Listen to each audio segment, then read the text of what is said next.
Hey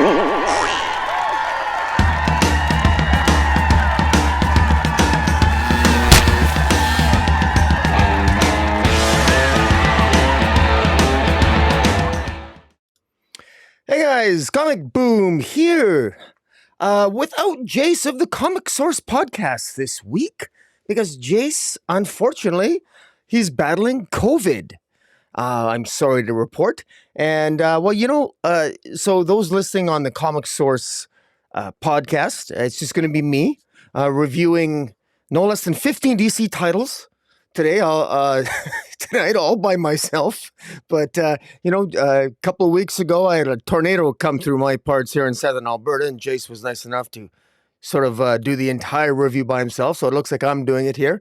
And certainly I wish Jace a happy recovery from COVID. He's still dealing with that. And so... without further ado, guys, I'll do my best to get through all of these comic books. There's a lot this week. There's, like I said, there's 15, and there's even two. Where is it? There's two sort of Azrael comics this week. DC really kind of screwed up on their timing on some of these, but it's actually a good week. A lot of good comics. We got the premiere of the new champion of Shazam, Mary Marvel. We got the second issue of Chip Zardasky's Batman, where he's fighting Failsafe.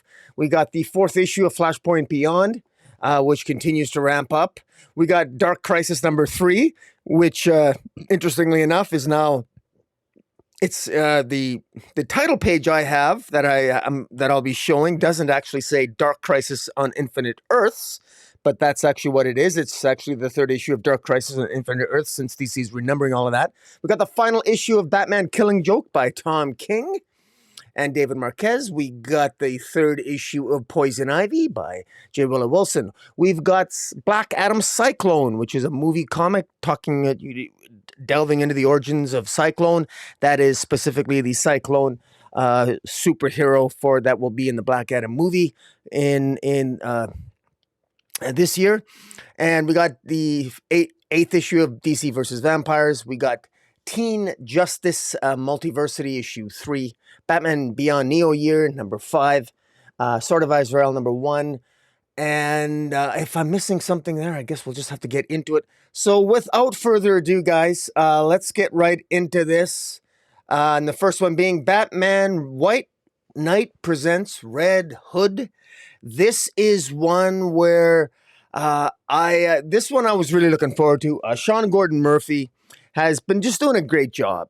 Batman, DC might be filled with a lot of Batman. We know that. But the simple fact of the matter is that Batman's a great character, and DC, quite frankly, I'm enjoying the vast majority of what DC's putting out for Batman comics. He's just one of those characters. And, Sean Murphy, as he wants to go by Sean Murphy now, I guess, because that's, he's got rid of the Gordon aspect. But Sean Murphy, the so-called Murphyverse continues to shine. And in this issue, we get an origin. We get an origin touched upon for Red Hood in the Murphyverse.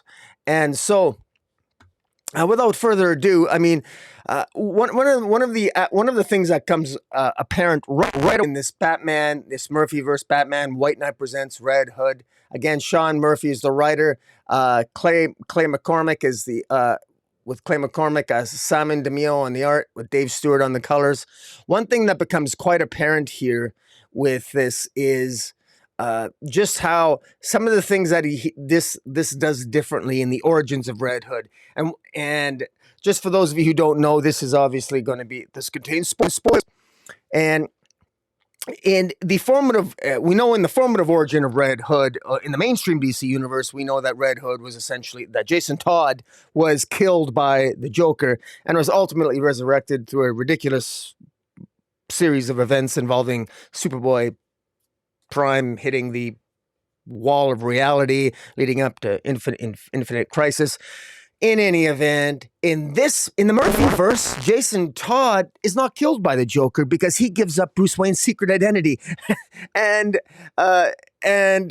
it shocks the Joker. It shocks the Joker so much that he basically instead of slitting Jason Todd's neck, he basically lets him go. He says, "You know what? There's no greater kind of tragedy than betrayal.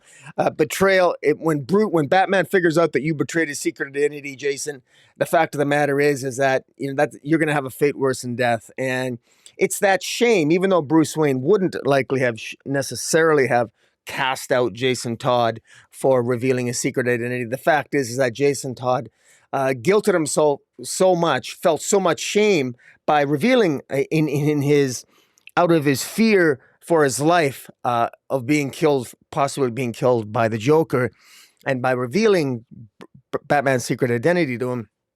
His shame leads him to become essentially an alcoholic, and it's what Sean Murphy does here to great effect is you really get a sense, you really get to know this Jason Todd, and he doesn't waste this entire issue. What I like about it is that it doesn't waste a lot of time going through and giving you every detail of the origin. It just gives you kind of like the bullet points. All you really need to know is Jason Todd in the Murphyverse wasn't killed by the Joker.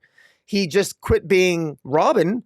He was the first Robin, but he quit being the first Robin because out of a sense of shame and guilt, and he ran away because he failed Batman. He betrayed Batman and revealed his secret identity.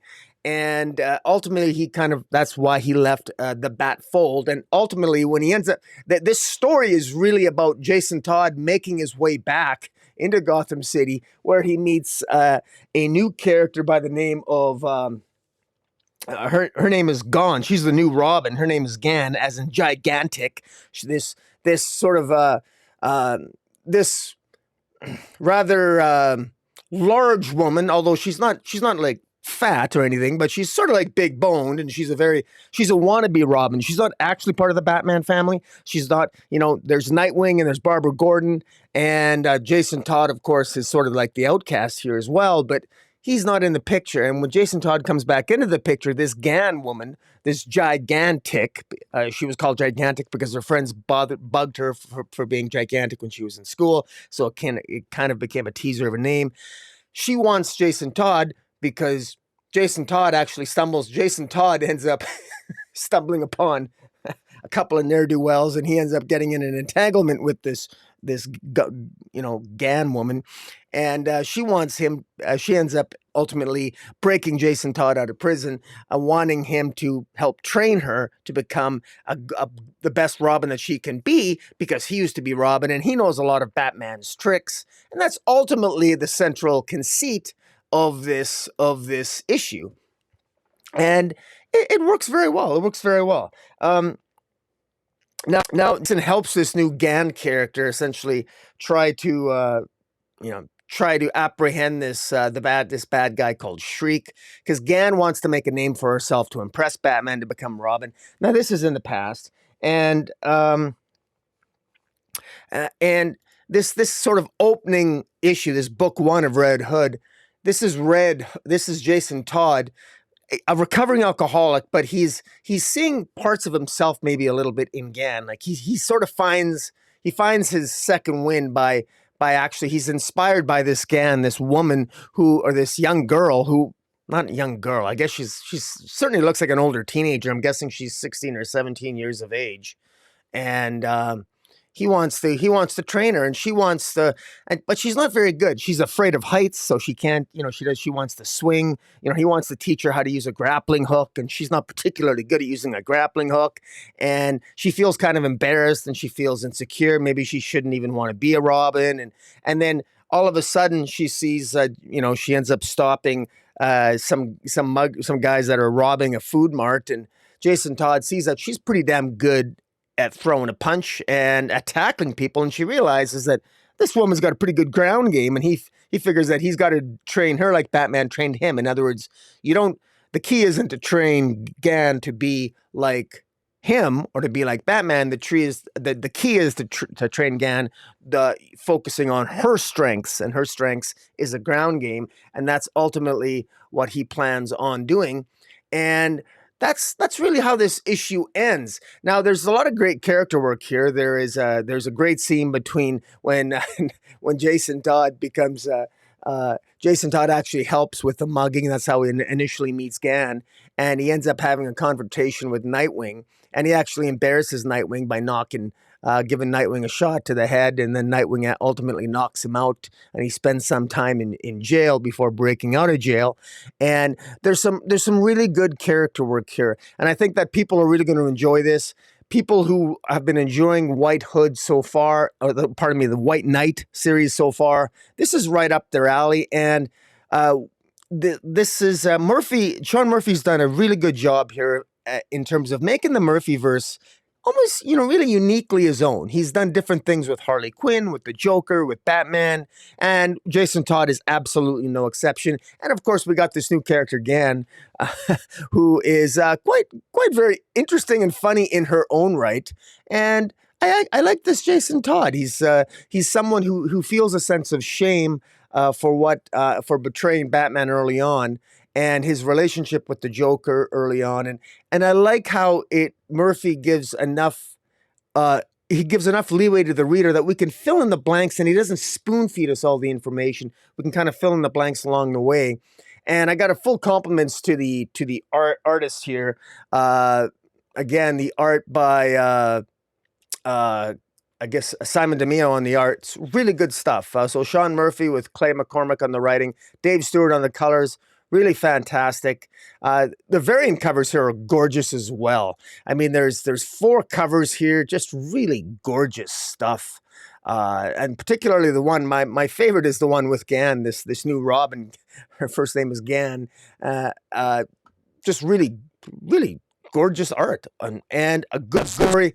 Great start. It's definitely whet my appetite to learn more about this Red Hood in the Murphyverse. And it's interesting. I don't remember seeing Gan in. I'm hoping she doesn't end up dying or something. But this Gan character, this new Robin, actually seems pretty damn interesting. Just when I thought I'm sick of Robins, there's a new Robin character that pops up in the Murphyverse, and I'm actually interested in it. So actually, it's quite interesting. It's guys, it's a high recommend. It's definitely one of I think it's one of the better comic books this week. Batman White Knight Presents Red Hood Book 1. Check it out. And yeah. So now leading into that leads us to the next Batman title, Batman 126. Now this is Chip Zardasky. This is the second issue of Chip Zardasky, and this deals with the character known as Failsafe, because last issue it looked as if the theory, I think the working theory is that Batman was accused, the Penguin died in last issue. He ended up dying, and Batman, he tried to blame Batman for he tried to frame Batman for him being dying in the hospital, but that in fact wasn't the case. But all the fallout from that, aside fact that we have this new character, Executor, wanting to read the will of the Penguin, and Catwoman's trying to find the beneficiaries of the Penguin, the children of the Penguin, because they have an inheritance. Because one of them is going to be inheriting the Iceberg Lounge and some properties.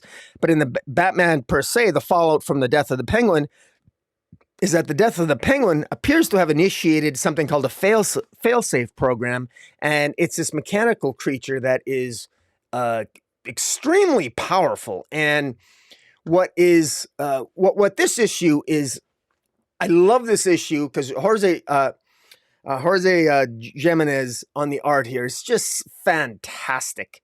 I mean, this issue essentially starts off with, Tim Drake. Tim Drake is healing from the wound he had. He was almost killed in the first issue there, working with Batman in taking out the Penguin. And in this issue, Batman's still trying to piece together, what's going on. And while he's doing that, he gets attacked by Failsafe. Now, we know it's Failsafe. And now Batman, it's quite clear here that this issue is practically all action, and that's what I love about it.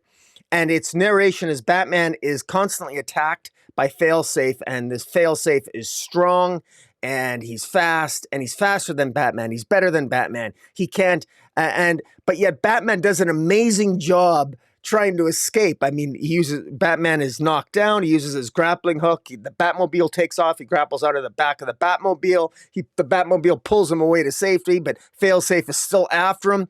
And then out of the blue, we've got the Signal that comes along to help him out. The Signal does a flip off a motorbike to attack to kick Failsafe, and then Stephanie Brown, Cassandra Cain shows up. You got the whole Bat family protecting Bruce Wayne, because this Failsafe seems to be focused exclusively on Batman, which is a good thing, because Failsafe could very clearly kill all the members of the Bat family, and seems it has Amazotech, so it has multiple different types of technologies that Batman seems to feel familiar technologies to Batman, as well as Amazotech and Amazotech. I'm saying that wrong. And it's my best scene here is, you got Tim Drake pulling Batman away, trying to get Batman to safety, while the Signal and Cassandra Cain and Stephanie Brown, the Batgirls, are trying to keep Failsafe at bay. Not doing a particularly good job. They're not particularly effective. So Batman takes off with Tim Drake. They got it to get Batman to safety. Tim Drake calls Leslie Tompkins in the cave and says, "Look, Batman's coming. He's seriously wounded. We got to get him to safety." Failsafe overhears that Batman's being taken in Leslie Tompkins. Meanwhile, while they're taking off, Nightwing shows up, and in an epic scene, Tim Drake, he says, he apologizes for being late. He says traffic from Bloodhaven was a killer, and Nightwing literally takes his motorbike, beautifully illustrated by Jimenez, and he flies right off, springboard right off the Batmobile, and just crashes his bike into Failsafe. Whereas before, the Signal, when the Signal did that, the Signal didn't crash his bike into Failsafe. He just crashed himself, like by kicking Failsafe. Nightwing did the opposite, and just a fantastic scene. And then after crashing the bike into Failsafe, Nightwing looks so amazing, grabbing the nunchucks out of his back there. Just looks really, truly epic. Absolutely gorgeous. I mean, Nightwing just seems so empowering, so powerful. He's asking Oracle, what do we know about this Failsafe? Have you identified any weaknesses? And so we got Nightwing, we got Signal, we got Cassandra Cain, we got Stephanie Brown, but Failsafe can take them all out easily. And Failsafe keeps talking to him, like, he clearly is somebody who is very, very powerful, and it's a machine, and yet it seems to be able to know what's going on. It seems to be able to know the Bat family quite well. Zardasky does a very good job showing, with a very few minimalist use of dialogue and words for Failsafe, as he sort of takes apart the Bat family bit by bit. Meanwhile, Batman has Tim Drake take him not to Leslie Tompkins, but to the old Bat Cave, because Batman seems to know exactly who this is, or he seems to know what it is, and he seems to say that this is what he created, and he's really, really concerned about it, because he says, "I've done this to myself. Only one man could have done this to me, a failsafe for a failsafe." So it's quite clear that Batman himself did this to himself. All of us who were reading this in the first issue, many of us guessed accurately that this was likely a failsafe set up by Batman himself. But it wasn't quite Batman himself. It was actually Zur-En-Arrh, who is the character created by Grant Morrison, which is pretty cool. It's pretty cool. And Zur-En-Arrh is sort of like the alternate, sort of darker aspect of Bruce Wayne.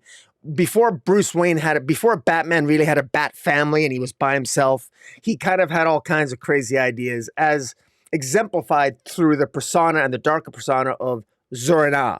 And again, readers of Grant Morrison's run will probably look at this and probably will be, I'm imagining, are going to be quite really enjoying this to see what Chip Zardasky does with it. But is it possible, or it seems likely, that Failsafe is actually a mechanical failsafe device created by Zur-En-Arrh to come into existence, or to activate itself upon a certain sequence of events that must have occurred following the death of the Penguin. And in any event, I'm looking forward to where this is going. This issue is so action packed, so well done, and the way Batman it's almost like maybe he knew Failsafe was listening, because Failsafe shows up at Leslie at the new cave where Leslie Tompkins is, and Failsafe is expecting to see Batman there, but he's not. It's only Leslie Tompkins, and it's interesting that Failsafe is a clearly a computerized mechanical construct running on a program that doesn't want to kill or hurt other members of the Bat family. It will incapacitate them. But it only wants to apparently kill Batman, which is very interesting. Why would Zur-En-Arrh want to kill Batman when Zur-En-Arrh is an aspect of Bruce Wayne, which is manifest at the end of this issue? So interesting enough. Be interesting to hear your guys' comments on it. And yeah, so a solid issue. I mean, the art was fantastic, absolutely fantastic. The coloring was fantastic. I mean, Moria on the coloring, Jimenez on the art, Zardasky. I'm impressed. I'm impressed. Full props on this. Again, a really great Batman story this week. Good time to be a Batman fan, I got to tell you. The backup with Catwoman, Two Birds, One Throne, Part 2. Chip Zardasky's writing this as well. Not much happens here except for the fact that one of the that in investigating, she's given $500,000 by this mechanical sort of robot called the Executor to find the 10 beneficiaries or the 10 children of the Penguin. It ends up ultimately that they're all dead, and what happens in this issue is, well, I shouldn't jump ahead of myself. While they're not all dead, Ethan Cobblepot ends up being killed by some attackers, and he's one of the children of Ethan Cobblepot is one of the children of the Penguin, and he was even in the pages of Batgirl, and of course now he's dead. But in any event, there's these two other characters, Addison and Aidan Cobblepot, who appear to have possibly orchestrated the killing of their half siblings, particular Ethan Cobblepot, and they're very upset. Particularly Addison Cobblepot is very upset to learn that the only thing that they inherited was the Iceberg Lounge and a bunch of properties. They actually wanted the cash too, but there's like $10.5 million cash that the Penguin gave to some bird sanctuary. I said a charitable bird sanctuary. In any event, Catwoman right away suspects that, recognizes that this Aidan Cobblepot was wearing the same cufflink as the person who attacked her and killed Ethan Cobblepot earlier in the issue, and so she wants to find the wives of the beneficiaries. So maybe all the Cobblepots, the children, are dead.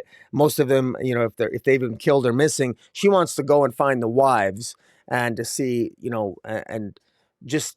She wants all these other addresses because she wants to make sure that if they've been murdered or something, she wants the families of the people to benefit from the inheritance if it's at all possible. Meanwhile, the Executor has a job to do, and he only does his one job. And once his job is done, it's complete. He's over. He's finished. But Catwoman now is on the hunt. She's angry. She's frustrated. She doesn't like that. She suspects Addison and Aidan Cobblepot to be schemers who have perhaps orchestrated the murder of all their siblings in hopes of maximizing their inheritance. We'll have to see what comes of that. But all in all, Chip Zardasky's doing a pretty good job here. And, I got to give both these stories, I would give the Batman story a solid 8.5 out of 10. And I would give this Catwoman story a solid 7.5. So all in all, pretty good for Chip Zardasky. He's doing a decent job. All right, next issue, next comic we're reviewing is the new Champion of Shazam, issue 1. Now, this is Josie Campbell. Josie Campbell is the writer, and Doc Shock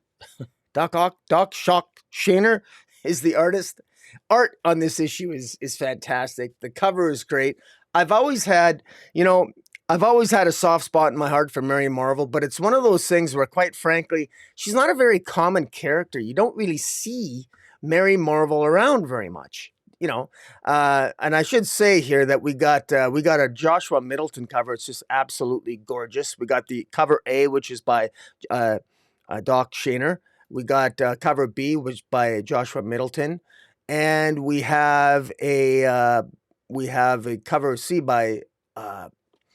I think that's Gary Frank. It looks like Gary Frank and Brad Anderson uh, cover C. That's probably a 1 in 25, unfortunately, but it's gorgeous. It's a beautiful picture. It shows Mary Marvel giving a high five to.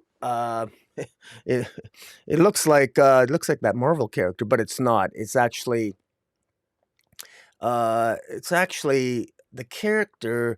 It's the young black character, Darla. It looks like, yeah, that's what it is. She's giving Darla a high five, who is another member of the Marvel family. But so, you know, straight up, you don't need to know nothing about Mary Marvel to get a kick out of this issue, all right? Now, this issue, it's very straightforward. This is Mary Marvel. She's off. This is, Mary is off to college. She's Mary Bromfield. Mary Bromfield, who is an orphan. She lives with an orphan family, and Billy Batson was also an orphan living in the same family, and they were all members, and they all were part of the Marvel family. In other words, think of the Shazam movie. That's really what this is. You could tell this is based largely on that. This is really sort of reformatting whatever the history is of the DC universe in terms of the Marvel family. You can kind of forget about it. This really seems to me to be using what I would consider to be almost like the movie. The movie background is all you need to know. She's an orphan, and now she's off to freshman college. And she discovers she's got two roommates in college, Cassidy and Bianca. And when she gets to college, after saying goodbye to her foster family, she gets to college, and she meets her two roommates, Cassidy and Bianca, and she ends up meeting Hoppy, which is the pet rabbit of Bianca. And it's during orientation that this rabbit, Hoppy, starts talking to Mary Marvel, starts talking to Mary, and who makes up her name as Miranda to her roommates, and ultimately gives her the message that Billy Batson wanted to give her, that Shazam left her. If you've been reading the nonsense of the previous Shazam series, 4-issue series, which was an absolute gong show, I don't recommend you pick it up. Just avoid it. You won't understand what's going on. It's confusing. It's all over the place. Avoid Teen Titans Academy like the plague. Avoid Shazam like the plague. None of them are very well written. It'll just confuse you and make you not like the Shazam family. Trust me, avoid it. But if you want to actually learn to love and enjoy Shazam, pick up this issue, because it simplifies everything. And this is just all you need to know is that Shazam is off doing other things on the Rock of Eternity, and somebody else needs to protect the Earth from nefarious forces. And so Billy Batson basically through magical means speaks through this pet rabbit, Hoppy, to tell Mary Bromfield that you have the power of Shazam now. That's really what this is. That's really all you need to know. What really makes this work here is Josie Campbell does a good job here with humor.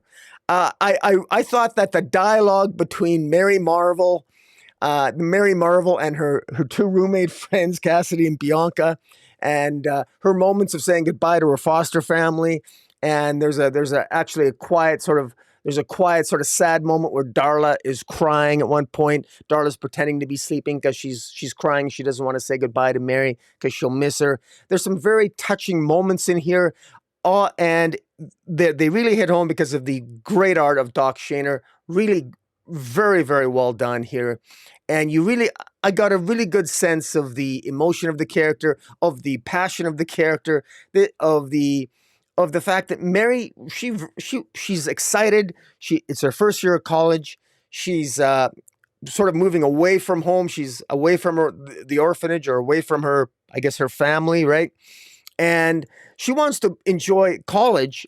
Unfortunately, because she can't do that to the extent that she wants, because this talking rabbit, imagine, her roommate, her roommate Bianca's pet rabbit is talking to her and telling her she's got the power of Shazam. And there's a really funny scene where she's actually at orientation in an auditorium and she's talking to the rabbit, and the rabbit finally kind of tells her, by the way, no one else can hear me. You're the only one that can hear me. And she realizes that, people probably think she's crazy, and of course they do. They call her a weirdo, and it's Doc Shader does such a great job showing the embarrassment and the shocked look on Mary Bromfield's face. It's very well done. This is funny. This is entertaining. This is good fun. This is absolutely a comic that can be picked up by anybody. It's all ages, but it doesn't insult an adult's intelligence. It's not written for children. It's written for adults that children can enjoy, or young adults that children can enjoy too. And that's exactly how a Shazam comic book should be written. And of course, you couldn't get a better artist for it than Doc Shaner. This is a really great melding of writer and artist. I think this is very well done. She ends up being called away in order to fight this character called Major Disaster? No, the Disaster Master. This guy's a piece of work, to say the least. And of course, there's a fantastic page where she changes into Mary Marvel. I guess you call her Shazam now, and he's the Disaster Master, and he tries to take her out, but she doesn't have to share her power with 5 other people anymore. So she's mega powerful, and she easily dispatches this Disaster Master. And and that's really all that happens. And then she ends up flying back to her home, only to discover that her foster family is missing. Yeah, she thought she was going to get in trouble for stealing her roommate's rabbit, Hoppy, that's been talking to her throughout the entire issue. But it ends up her foster family is now missing. And so that's the central mystery. That's how it ends, leading into the second issue. All in all, this was very well done. Josie Campbell, great job in the writing. Doc Shaner, great job. Another high recommend. This is an enjoyable week for DC Comics, guys. I got to say, this is there's been a few weeks in the last month where DC's had some downer weeks, but this is definitely one of the better ones. But pick this up. It's well worth your time. All right. So the next comic book to review is Sword of Azrael, issue 1 of 6. Now, full disclosure here, Sword of Azrael number 1, there's actually a comic to read prior to this one. There's actually 2 Azrael comic books out this week. There's Sword of Azrael, and there's actually, before that, there's actually Sword of Azrael, Dark Night of the Soul number 1. And this Sword of Azrael comes, actually, is the second one. And let me just, let me do it this way here. I'm going to basically show you the,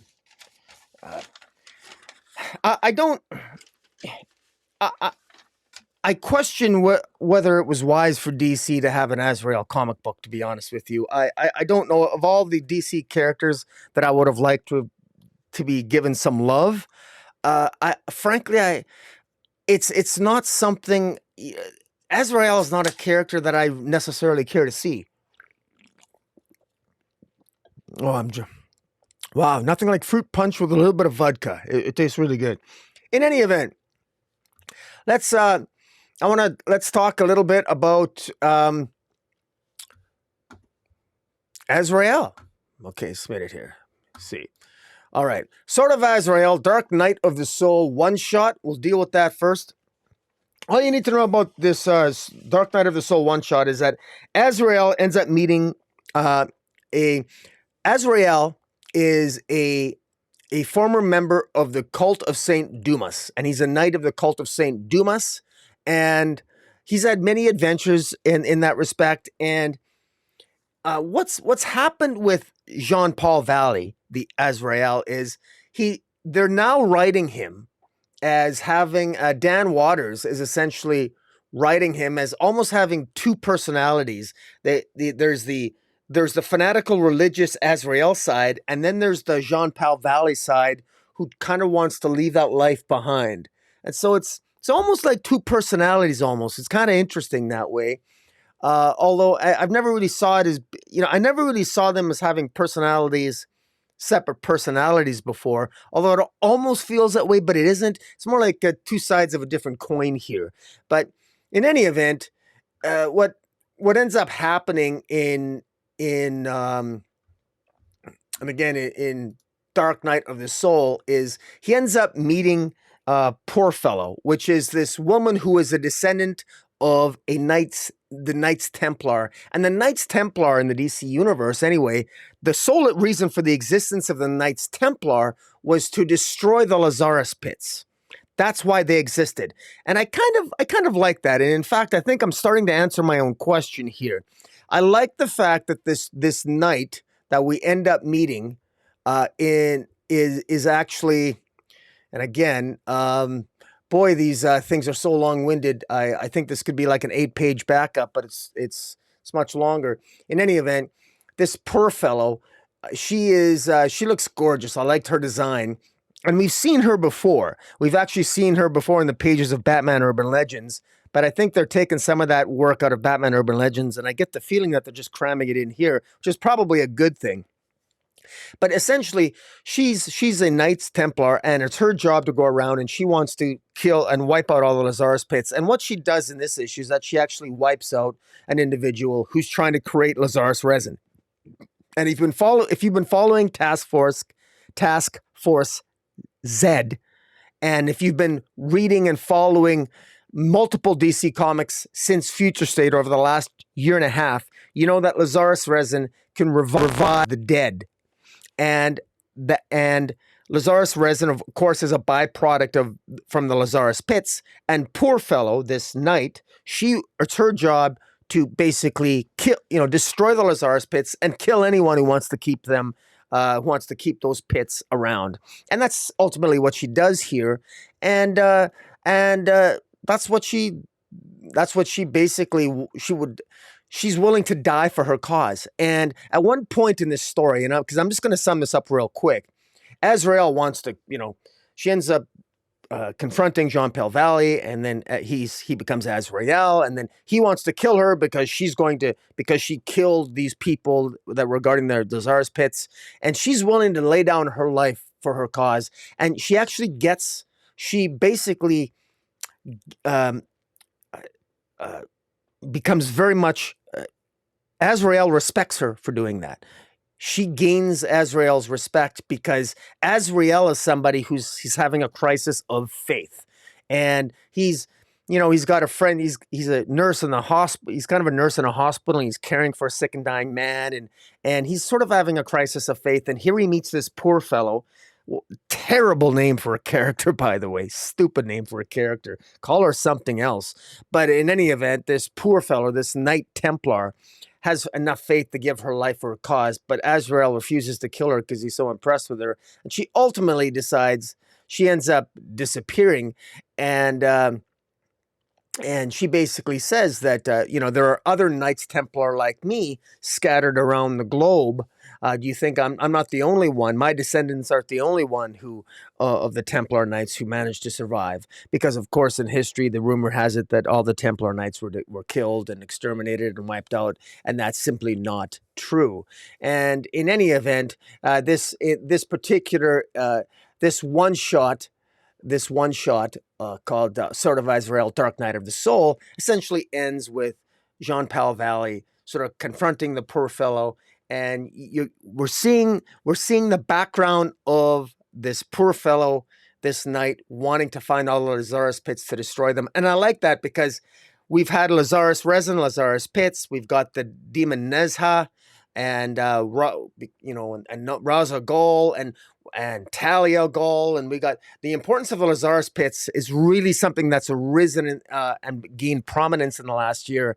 And it's nice that this Templar Knight, I like the Templar Knight angle. I think that's pretty cool. So, all right, so now we got to review Sword of Azrael #1, because that Dark Night of the Soul was just sort of like the one shot leading into it. Now, sort of Azrael #1 is involves Azrael saving Azrael saving the life of a woman by the name of Brielle Arnier, who claims to hear the voice of God. And now this is quite interesting. 4 covers for this, way too many covers for the Azrael character. But in this first issue, written by Dan Waters, artist is Nicola Sesmazija, colors by Marisa Louise, and this takes place on the Ludus Island, out of the Asian Sea, where essentially Jean-Paul Valley has gone back to this island to sort of become a monk and try to reconnect with his faith.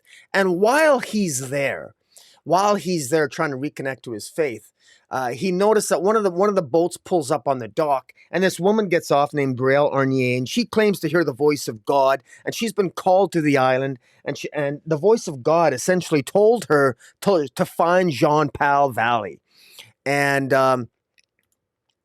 what's very interesting here is, and I want to give a compliment to the letterer here, whoever the letterer is in this, the letterer being Hassan Otsmain Elhau.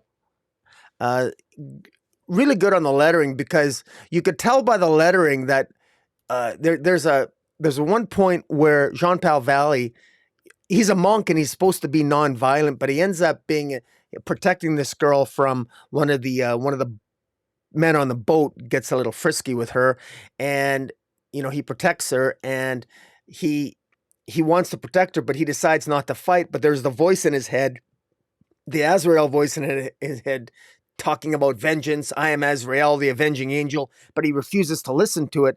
And you could tell he's having that struggle, that psychological struggle in his head, just by the different colors of the word balloon, or the captions, and the different colors of the dialogue. So I thought it was very well done. It conveyed that struggle inside Jean-Paul Valley's head. Meanwhile, though, this woman's pretty screwed up. Her name's Brielle Arnier, and somebody's killed everyone she's cared about. She's got a voice in her head telling her to find Jean-Paul Valley. She thinks it's the voice of God. And meanwhile,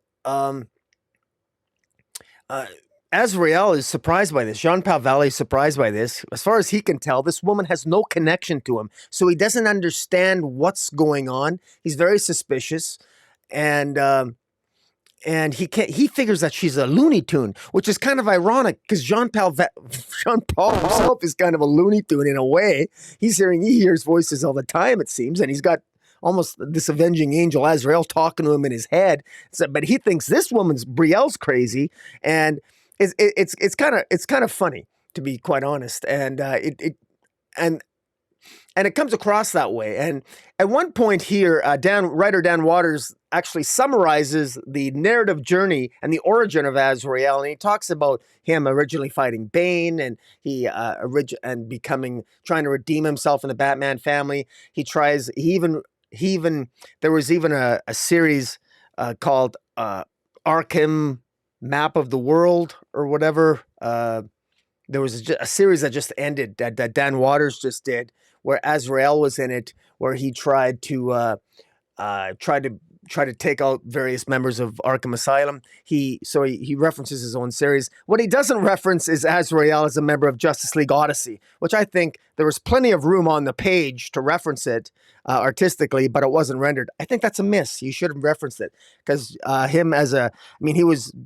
Azrael actually became a worshipped deity, a god, in the dark sector of Justice League Odyssey, which I thought was an excellent. Well, it actually was the best Justice League series consistently overall out of all of them at the time. But you never know with the DC Omniverse what exists and what doesn't anymore. I know everything matters, but that doesn't really tell me anything other than the fact that it's more likely than not that nothing matters. But in any event, I got to tell you, when you talk as much as I do doing this, sipping a drink that's a nice reprieve.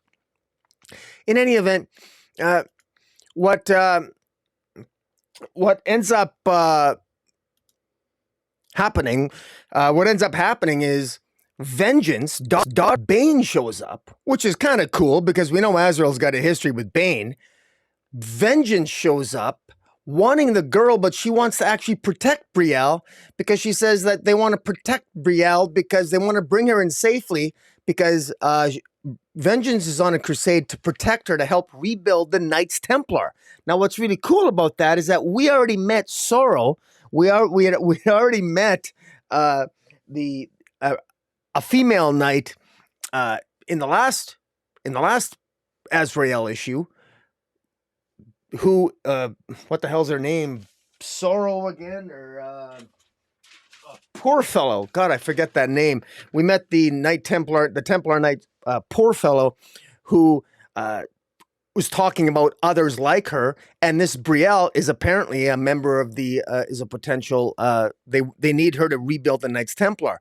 But before they can do that, as Vengeance is saying this, Brielle suddenly manifests as the angel Sariel, and she sort of transforms herself. And she says that Azrael is not the angel I was looking for. She dwells within me. And this Brielle grabs the flaming sword that normally Azrael has, and she becomes the angel Sariel, and she's there to cleanse the world in blood. And so, not really sure what's going on, but it's interesting. I like the Templar Knights. I like, what does it have to do with St. Dumas? Is there going to be a connection to the Lazarus Pits? Are we going to see the poor fellow character come back? I like the sort of mythology that Dan Waters is building here, and I really enjoy the art as well. The art of Sesma. And I'm so sorry I'm butchering those names, but again, you know, even though I wasn't really asking for an Azrael series, I got to admit, this is a story that interests me. I like this. This is interesting, and I hope it goes in an interesting direction. It's starting off in a way that I find interesting, and I hope it continues to go that way. The idea of more Knights Templar. We got the cult of St. Dumas with Azrael, having more Knights Templar with the goal of destroying all the Lazarus Pits. We have Ra's al Ghul in the Lazarus Pits, Talia. We got the demon Nezha. We got a new DC mythology slowly building here, and I like it. I like it. Things are building to ahead, and I hope they continue to do so.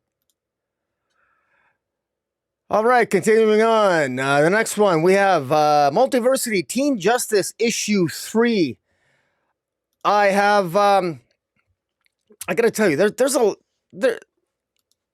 nice covers on this one. I gotta say, we got Raven. We got the male character of Raven, and his boyfriend is Don Troy.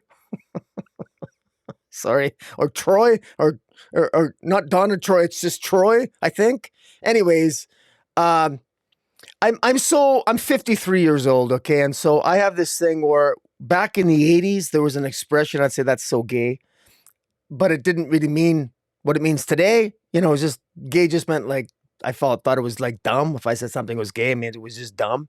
And I'm so old school that when I actually look at this picture of Don Troy or whatever his character is, I think that looks so gay.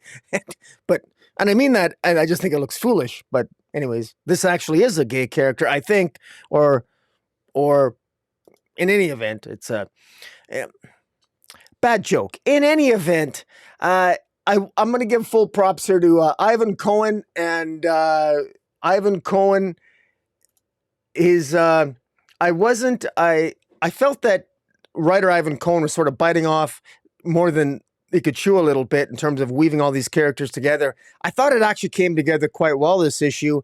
And I think the art, this is the best I've seen the art in many issues. I got to give full props here. Ivan Cohen and Danni Lohr. Good job on the writing on this one. Art by Luciano Vecchio. I quite enjoyed it. Colors by Enrica Aaron Angioni. And letters by Carlos M. Magod. Some of the art here, some of the pages here are just incredible. Really, really well done. I'm always torn because sometimes when you're building a new universe, because this takes place on Earth 11 where the genders are flipped, and to me it's always a double-edged sword Because on the one hand, I'm a little bit of a hypocrite and I can be very hard as a reader. On the one hand, I don't want to be spoon-fed something. On the other hand, I don't want to be left in the dark. And at the same time, I don't want my intelligence insulted. And quite frankly, Ivan Cohen and Danni Lore, they are doing a job. Despite my impatience early on, that I thought maybe they were sort of shoehorning too much at us at once, I don't feel that way anymore. Because maybe it's just me. I had to get used to the pacing here. But I think this is actually kind of fun. They're picking all kinds of different weird and different ideas for this Earth 11. And frankly, that's what you're supposed to do. Because the good thing about it is, it doesn't have to be the same as the mainstream DC universe, nor should it be. Nor, good Lord, as a reader, why would I want it to be? I want it to be different, and I like discovering what those differences are as I read the story, and that's what's happening here. So thank you, Danni Lore and Ivan Cohen. I'm enjoying this. Now, one thing about this is that for the price that for $3.99, you're getting a lot of story here, a lot of dialogue, a lot of story. And my favorite aspects of this story have to do with the Green Lantern lore and the Green Lantern mythology.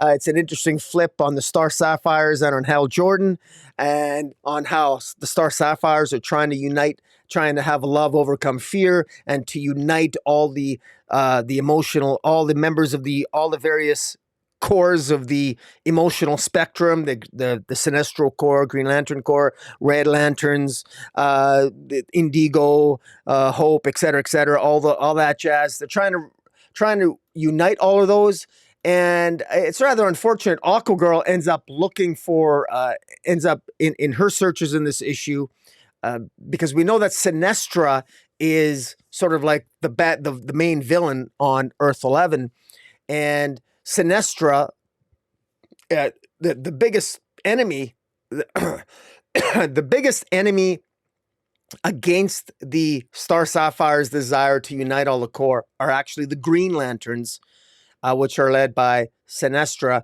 And Hal Jordan falls in love with Star Sapphire and ultimately ends up being part of what betrays his betrayal of his Corps in favor of Carol Ferris, or I guess it's Hal Ferris. There's a different play on things here. How they I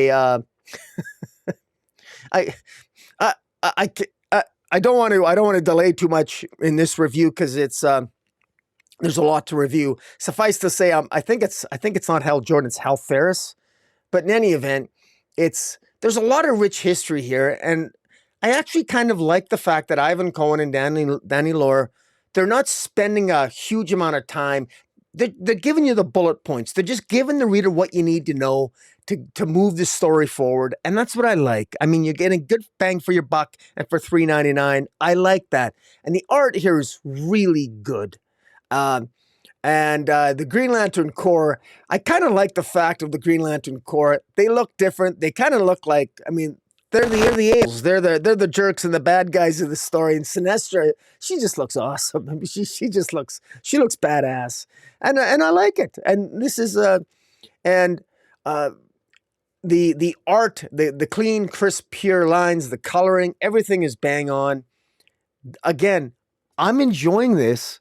And I don't know how this is a limited series. I don't know how long it's going to go on for, but I imagine it's going to go 6 issues. And I think I'm going to be picking it up. I'll be honest with you. I gave it 2 issues that I didn't think I'd be picking up the 3rd, but I'm going to be picking up the 3rd issue of this, and I think I might finish this series. This, to me, is what Teen Titans Academy ought to have been. This is the new sort of, like, for me, this is almost like the new Teen Titans for me. I'm enjoying this. And you know, I hope it keeps getting better. So kudos to Ivan Cohen and Danni Lore, man. You know, I will happily say when things, I was pleasantly surprised. I was not expecting to enjoy this as much as I did. So good on them. So, all right.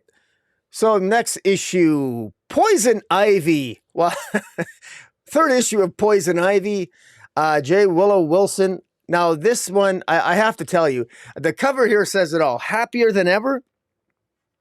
This is, you know, it's interesting. I'm not sure. J. Willow Wilson, this is this is a comic book that I'm not sure exactly who Ivy is supposed to be, and so I got sort of mixed feelings on everything here, meaning that I'm not sure if uh, uh, I'm not sure if J. Willow Wilson isn't clear in terms of how she wants to script Ivy, Poison Ivy. On the other hand, maybe she knows exactly what she's doing because the character doesn't seem to know what she is either. And as a reader, we've gotten so many sort of different iterations of Poison Ivy over the last 5 years. I'm not even sure DC knows what iteration of Poison Ivy they want the readers to sort of migrate to. Is she a villain? Is she a good person? I don't know. I actually think the more I reflected on it here, that I was a little bit worried when this started. I was curious, like, what direction is this going in? But it seems to me that what J. Willow Wilson is doing here is that this really is, it's clear here that Poison Ivy is, she really is, she wants to be a plant. It's almost like she almost reminds me of old Alan Moore's Swamp Thing, in that she's a plant that thinks she's human, or she's a human, she's a human that wants to be a plant, you know? And I should give a shout out here. This is actually Swimsuit Variant Month. So if you go to your comic shop, you'll notice that there's going to be if you're into theme related variant covers, there's a swimsuit variant cover month, and Poison Ivy has a swimsuit variant issue this month, as well as Harley Quinn, which we'll be getting to, and various other comic books for DC. And I think that's going to go for a month or two. But in any event, we got, like, good Lord, there's 5 covers for Poison Ivy #3. And so, yeah, pardon me, there's 6 covers for Poison Ivy #3. Wow. They're all nice. I mean, whatever floats your boat. But, you know, this issue sort of follows a common theme that we already saw in the second issue, and that is it's Poison Ivy dreaming that she's fantasizing and having a psychosexual fantasy of Harley Quinn again, and the essence of it is that Poison Ivy, she's dying. She's slowly dying from the spores that are killing her, and what she wants to do, Poison Ivy wants to travel around the world and infect just a certain amount, just enough humans with the spores so that it will wipe out humanity. But there's a certain inflection point, apparently, when you infect a certain group of people. You got to infect so many, and if you infect so many, you're guaranteed to wipe them all out. And so that's what she wants to do. She wants to infect just the right amount of humans, and then when she dies, it don't matter, because everyone's going to be wiped out, and it'll be for the betterment of humanity, or the betterment of plant life. And somehow, I don't know, somehow she's going to save somehow she's going to save Harley Quinn. She loves Harley Quinn, so I'm not really sure how this is helping Harley. It's not quite clear. In fact, I think even Poison Ivy herself sort of is conflicted with that. And meanwhile, she's staying at a hotel, where very conveniently the owner of the hotel is planting grass and different flowers in the backyard, asks Ivy for help. And so Ivy helps her. And as Ivy is helping her, she's having visions of the gardener, which is another one of her past lovers that we met in Fear State. And she's having, visions of all the bad things that she's done in the past. And yet this is juxtaposed against images of Pamela Isley, feeling so good and feels so good to work and do some yard work and plant flowers. And, it's almost like she's got a normal life. And if you're not careful as a reader, you'll forget that this is actually kind of a psychopath. This is a woman that wants to infect humanity and wipe the entire earth out. So it's really weird. It's really odd. That's a very, very jarring, deflection of character. I mean, we got two different Poison Ivies here. But yet that's what she does. She's very happy. And the narration is quite clear that she's while she spends she even says, I spend a lot of time contemplating murder, but what I really love is buying plants. I mean, that's an exact quote. It's like, yeah, that's definitely somebody who needs some significant help. And beautiful art here. I mean, I want to give full props again to the art by beautiful art by Mario Takara and Riff Prianto on the colors. Just really beautiful when it shows a scene where she's planting a tree, and it shows the root system with the rabbits under the ground and the mushrooms and all the different types of spores and plant life, which you would expect, I guess, in a Poison Ivy comic. But yet at the same time, it's not something that she doesn't seem to have control over anything. And at one point in the hotel room, she's even attacked by what looks to be like an evil plant-like creature. But then we're not sure if it's all taken place in her head or did it actually really happen. And then ultimately she leaves, and as she leaves, this girl who works at the hotel goes into the yard where they did all the planting, and the tree that was planted is now a huge tree. In 24 hours, the next morning, it's a huge tree, and it ends. It's very shocking, and Ivy just goes on her way. So, what movement did we have on the actual central thrust of the narrative? We didn't get any movement. All we know is that it hints. At one point, Ivy says to herself, she entertains the possibility that she created something that she no longer has control over. And I think that's probably what's going to happen. I suspect that the spores that have mingled with Poison Ivy's own body chemistry that she's released are probably a greater threat than even she imagined them to be. And even though, I don't know, you know how these things always flip. Even though she technically wants to destroy all of humanity except Harley Quinn, she's probably going to end up trying to, it'll probably be her love for Harley that will prompt her to save it, because whatever she created probably will want to kill Harley too. And that will force her to undo what she did, all because of her love for Harley. So it'll probably end with her being just as psychotic as ever, but her love for Harley will ultimately cause her to change her mind and save the day. That's my wild guess. And in the meantime, we're going to be getting some beautiful art by Takara and some beautiful colors by Prianto as J. Willow Wilson tells and completes this story. But we're only 3 issues in, and we'll see how it goes, continues to go on from there. All right.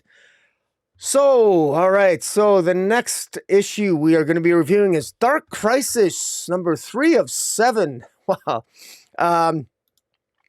Well, guys, as I'm sure that you heard all the San Diego Comic-Con news, we know that this is actually Dark Crisis on Infinite Earths. There's actually going to be a title change. Now, if there is a new title for this, a new cover page for this, I've not seen it. Or I just missed it online. Maybe it's online and I just missed it. I'm sure it's been online. But one thing I want to draw your attention to is that we actually get a new character this issue. We get one panel of a new character. We see the eye patch of this new character. She's on cover B, and that is the Red Canary. And within the pages of sorry about this, I didn't show it. It's the Red Canary, and I believe this is actually Sin, the adopted daughter of Black Canary, and beautiful costume design for a Red Canary, and that's for the $5.99 cover, the cardstock cover, and yet we only see what I believe is an eye image. We see the mask. We see the left side of her face as she puts on a mask in this issue, because this issue, the world is dealing with the loss of the Justice League. John Kent put together a ridiculous Justice League group last issue with Killer Frost, Harley Quinn, Frankenstein, just a Hodge, Booster Gold, and Blue Beetle. It was just an embarrassing, eclectic array of characters for the Justice League. Supergirl with actually tights on. I mean, it's just really an embarrassing display. But but they did hold their own pretty good on Titan's Tower, and they managed to hold off Deathstroke's forces, I think, reasonably well. And it wasn't bad. But the world is kind of depressed. The world's all upset. And of course, opening this issue, Donna Troy's upset, Nightwing's upset, Gar's in the hospital, he was shot in the head. Unfortunately, I'm sad to report Beast Boy isn't actually dead. I mean, in other words, so far there's been zero consequences to this crisis. I mean, no one's actually died. No one's of consequences died. I got to shake my head, man. You need death in a crisis. I mean, we're not even going to get a Flash that dies? Come on. Having said that, I've been enjoying this series. I have. I want to give to Joshua Williamson. I've been enjoying his Robin. I enjoyed his Deathstroke. And hey, this Dark Crisis, this issue is actually pretty damn good. Now, I've been liking this for a long time. There's even a reference here between Red Hood and Roy Harper, where Red Hood tells him we're going to find Leon because we know Roy Harper's looking for his daughter. We know she's actually Cheshire Cat. That's the daughter of Roy Harper and Cheshire, and she's actually Cheshire Cat in Gotham City. And this issue here has Black Adam, not really impressed. He's telling him, guys, we have Deathstroke's forces, Deathstroke and the Secret Society villains. They're popping up. The supervillain known as Warp is teleporting the supervillains in and out of various places all over the globe. They're causing chaos, and the heroes are not enough to stop them. Black Adam wants to take them out. Black Adam would prefer to use lethal force. He would, if Black Adam has his way, he would rip their heads off and put them on spikes and basically make a pretty good show of it. And there's a great scene in the Hall of Justice where Damian is talking down Black Adam, but Black Adam is basically telling him how he feels. But Superboy, John Kent I call him Superboy. I'm sorry. Superman, holds his own well against Black Adam, even intimidates Black Adam a little bit with showing him heat vision in his eyes, telling him to stop. Yara Flor holds her own against Black Adam, isn't intimidated by him either. So these are good moments for John Kent, good moments for Yara Flor. I thought that was handled really well. These are characters that need some gravitas, that need some good moments, because they frankly haven't really gotten any. They haven't really... Superman, Son of Kal-El, I'm sorry, you haven't really done very well in your own comic book. You haven't really had any moments where you've really shone, at least not in my mind. And Yara Flor, you were terrible in your comic book. You were shown up by by Cassie Sandsmark. You're an embarrassment in your own comic book. So it's nice to see that Yara Flor here could at least step up to the plate and did something actually useful with that rope by holding back Black Adam. And so it's nice to see that, because these characters really do need some justice done to their portrayals. And as they're leaving the Hall of Justice, Damian and John Kent, they're upset. They're angry with each other. They're arguing. And, and John Kent says to Damian, we need hope right now. I can't believe you right now that you're giving up on the Justice League, because Damian wants to give up too. Damian's frustrated. Batman's gone. His dad's dead. Hope is lost. And fortunately, lo and behold, the Justice Society of America shows up and says, hey, no problem. You should have called us first. We're right here, guys. It's all good. So the Justice Society is there. Meanwhile, we know that Deathstroke's still around, and what's quite apparent is Deathstroke is possessed by the Great Darkness.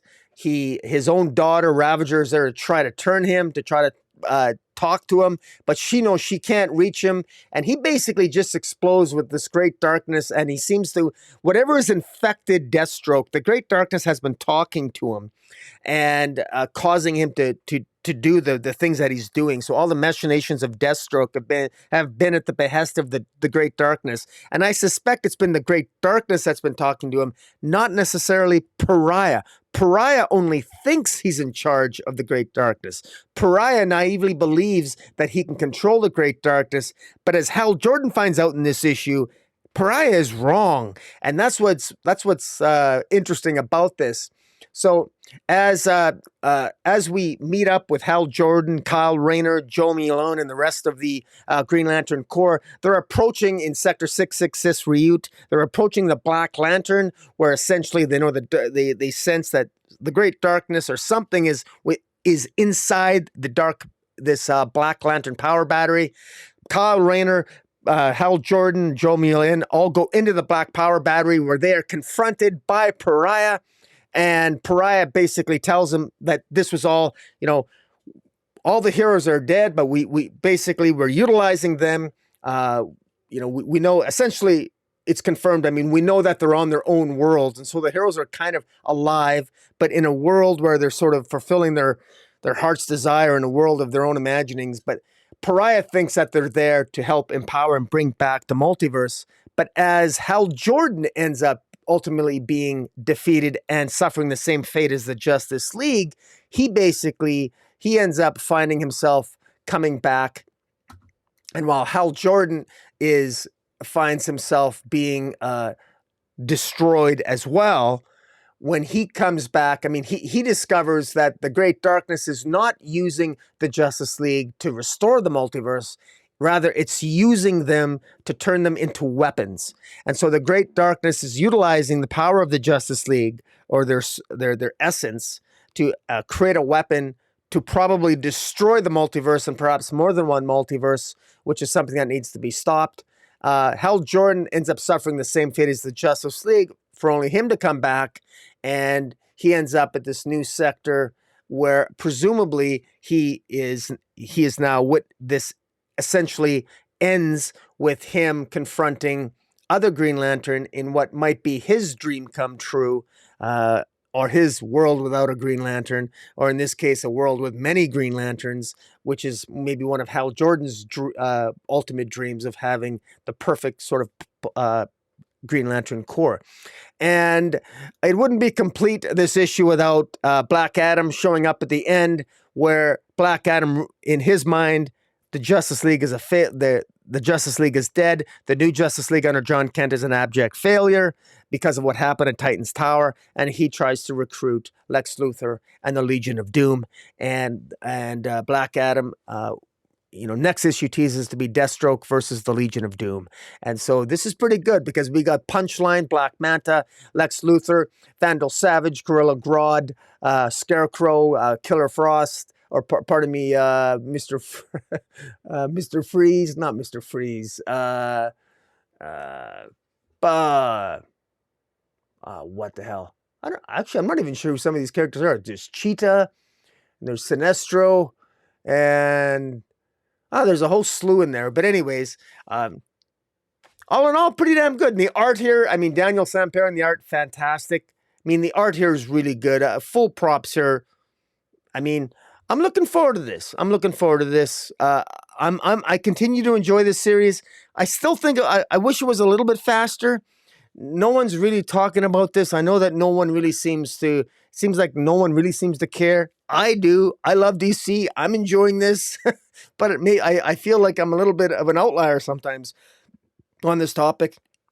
I said, I'll tell you point blank, I don't care that, calling it Dark Crisis on Infinite Earths, changing the title, I think I don't see how that's going to help this at all.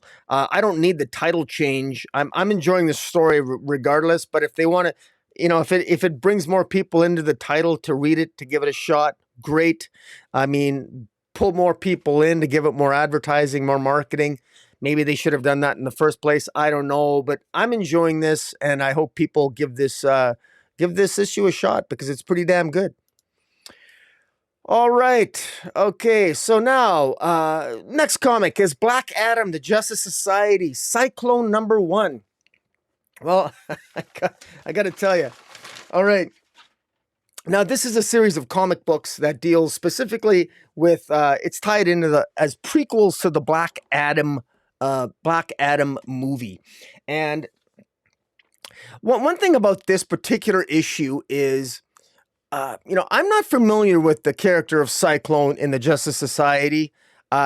This character, as far as I'm aware, was created exclusively for the movie. this character, I don't remember this character being in the Justice Society, or if it is, I'm not very familiar with it, to be honest with you. I'm but having said that, this is very much of an origin story. So this is a very easy read. I will say that this did feel very very kind of tropey and kind of predictable. But writer Cavan Scott, along with artist Maria Sanapo, great art. I really like the art, and we'll get into that. Eric Prianto on the colors. This was pretty good, and the backup I thought was pretty good. It continues the story of Adriana, who is going to be the love interest of Black Adam in the movie, and it's very well done. I just want to, I'll show you some of the pictures here. We got the main cover, and then we actually have like a photo cover of the actress that plays Cyclone. She's very attractive. She looks amazing. Great costume. I'm really curious to see how we got some hints of the special effects and that she uses in the Black Adam movie trailer. So I would encourage everyone to check out the San Diego Comic-Con Black Adam movie trailer. Actor Dwayne Johnson did a really good job promoting that. He's doing the best he can. Black Adam isn't a well-known DC character, and the mainstream, or I guess the normies out there that don't read comic books, they don't know a lot about Black Adam. So I'm hoping that that the movie will do better than what some have suggested it would. But in any event, we got to this is in this particular issue, this really just gives us a very straightforward origin story. This is a Maxine Hunkel is this young girl. She's a young teenage girl who is Cyclone. Maxine Hunkel, we are told that she's someone that always respected and admired the Justice Society. So we know that this is a world that really like the Justice Society. The Justice Society, they remember the Justice Society. And there's really no mention of Superman or Wonder Woman or anyone else, but they certainly know Hawkman. This world is definitely a world that knows Hawkman. Maxine Hunkel knows Hawkman. She knows the Justice Society. And we're just told right off the bat that she has nanites in her system, but we're not told what her powers are. So she just has nanites in her system. That's all we're told.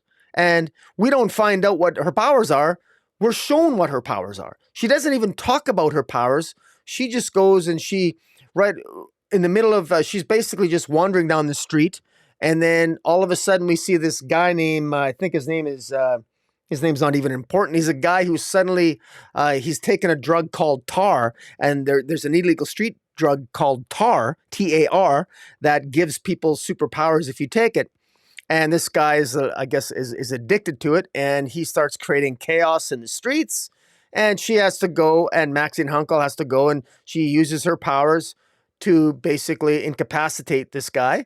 And it's really one long fight scene. Again, beautiful art by Maria Sanapo and Eric Prianto on the colors. Just really pop off the page. Very well done. Very well done. And, it's a good introduction to this character if you know nothing about her. I know nothing about her. Now, I will say just a minor little nitpick. I would have liked to have gotten a little bit more of a hint as to how do nanites in your blood give you cyclone powers? I mean, how does she have power over the weather to create a cyclone? How does giving you nanites in your body give you that superpower? I don't understand that. Again, that's just the comic book reader in me. I usually like a connection between the mutant freakish nature of a body versus and a superpower, right? I mean, if you have heat vision, I get that you got heat blast lasers coming out of your eyes. But if you've got nanites in your blood, I don't know how that translates into creating a cyclone. But that's just me. But suspension of disbelief and all that jazz, right? But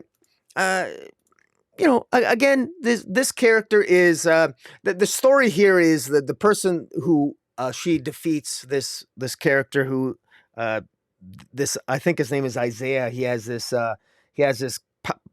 who overdoses on tar, and he uses his powers to create havoc in the streets. There's a corrupt cop who's selling drugs, and Maxine ultimately ends up confronting this corrupt cop, this Detective King, and she tries to stop him, and he ends up trying to escape. Detective King takes the drug to try to beat up Maxine Hunkel, and of course she uses her cyclone powers, but it's not quite enough to defeat him. But suddenly Hawkman shows up and he helps her out. And again, Hawkman looks incredible. He looks amazing. I actually love the design of this Hawkman better than, frankly, well, it's certainly competitive with the mainstream DC Universe Hawkman. This is actually a really cool looking Hawkman with the red and the gold and the white. Looks really good, I gotta say. It's gonna look, and I know it looks amazing on this big screen as well, at least from the previews. So I like that aspect of it. And he basically asks her to join the Justice Society. He basically asks her to join. So we know that this tells us already that probably in the movie, we already are going to have it where Cyclone is a member of the Justice Society already. But this is sort of like her origin of how when she first met Hawkman, and yeah, and it works. So I can't complain, and it's not bad. Again, it's relatively straightforward, but at the same time, since this is a relatively new character, let's face it, we're going to have to be maybe spoon fed this a little bit, because they're not gonna make this a series, so they're giving as much as they can into a one shot. Now the backup feature here, we get more what appears to be, I think, backstory into Black Adam when he was a slave in Kandak thousands of years ago, where essentially this is Lost and Found, chapter 204. It's written by Brian Q. Miller is the writer. Marco Santucci is on the art. Michael Atei does the colors. Rob Lay on the letters. And this is what appears to be young Teth Adam stealing a knife, and he uses the knife to cut the whips of the masters who are whipping the slaves, and he does that defiantly. And then there's a flashback into the future where Adriana and her assistant are holding up an ornament of some kind that they have found made of Eternium. And Eternium is this new metal, is one of these metals that can create is a unique kind of energy. And yeah, it's a unique power source.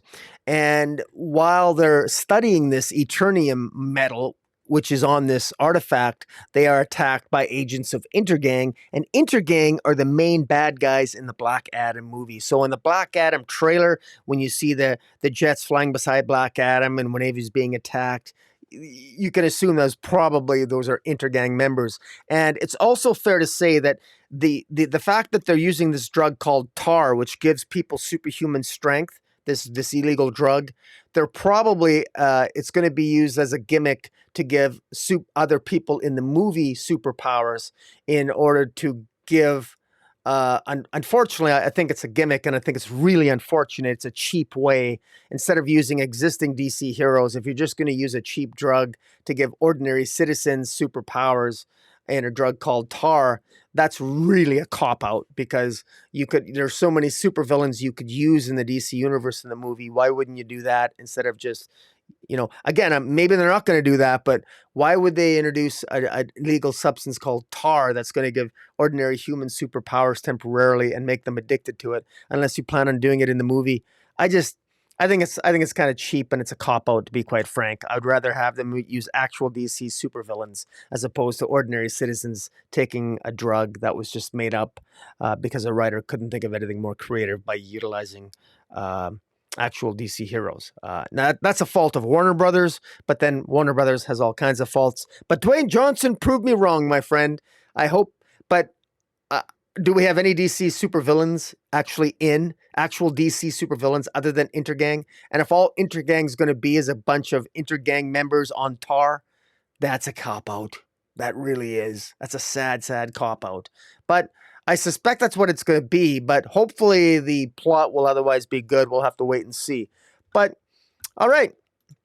All right, so the next comic book we have to review is Batman Beyond Neo Year.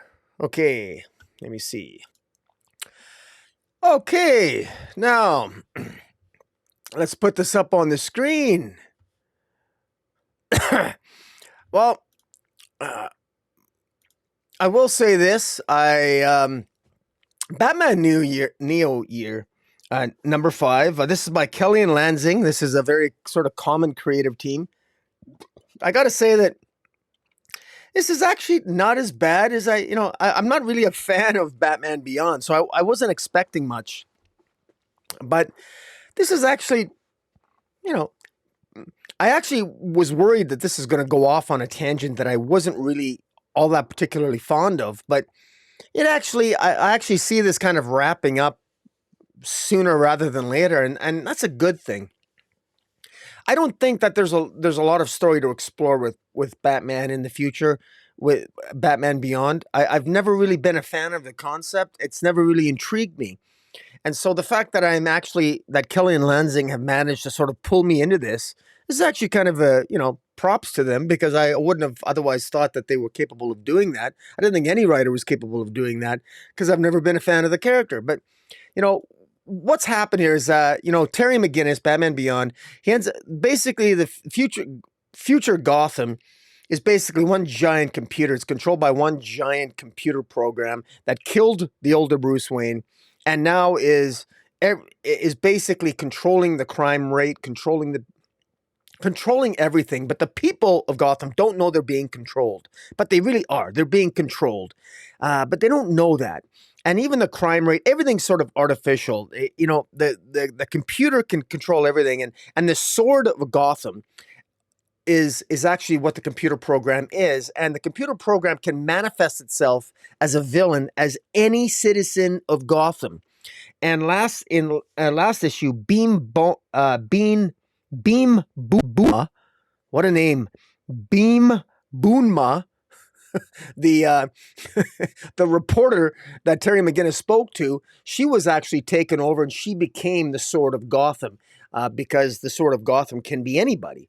Because whenever the city of Gotham City is sort of a living sentient being now, essentially, whenever it needs somebody to do its bidding, it can literally assume the body and kind of sort of like feed nanites and take over the body of any citizen of Gotham to become this powerful supervillain, collectively called the Sword of Gotham. And so here we have Batman Beyond taking Beam to the old Wayne Manor, where he is essentially confronting this Gestalt. And this Gestalt is this sort of, it's a combination of 3 humans combined with snake-like organic, techno-organic creatures that sort of have their own sort of computer interface. And they are capable of existing outside the mainframe of the sentient nature of Gotham City. And what they do is that they spend the next 100 days hiding from the Sword of Gotham that is looking for them.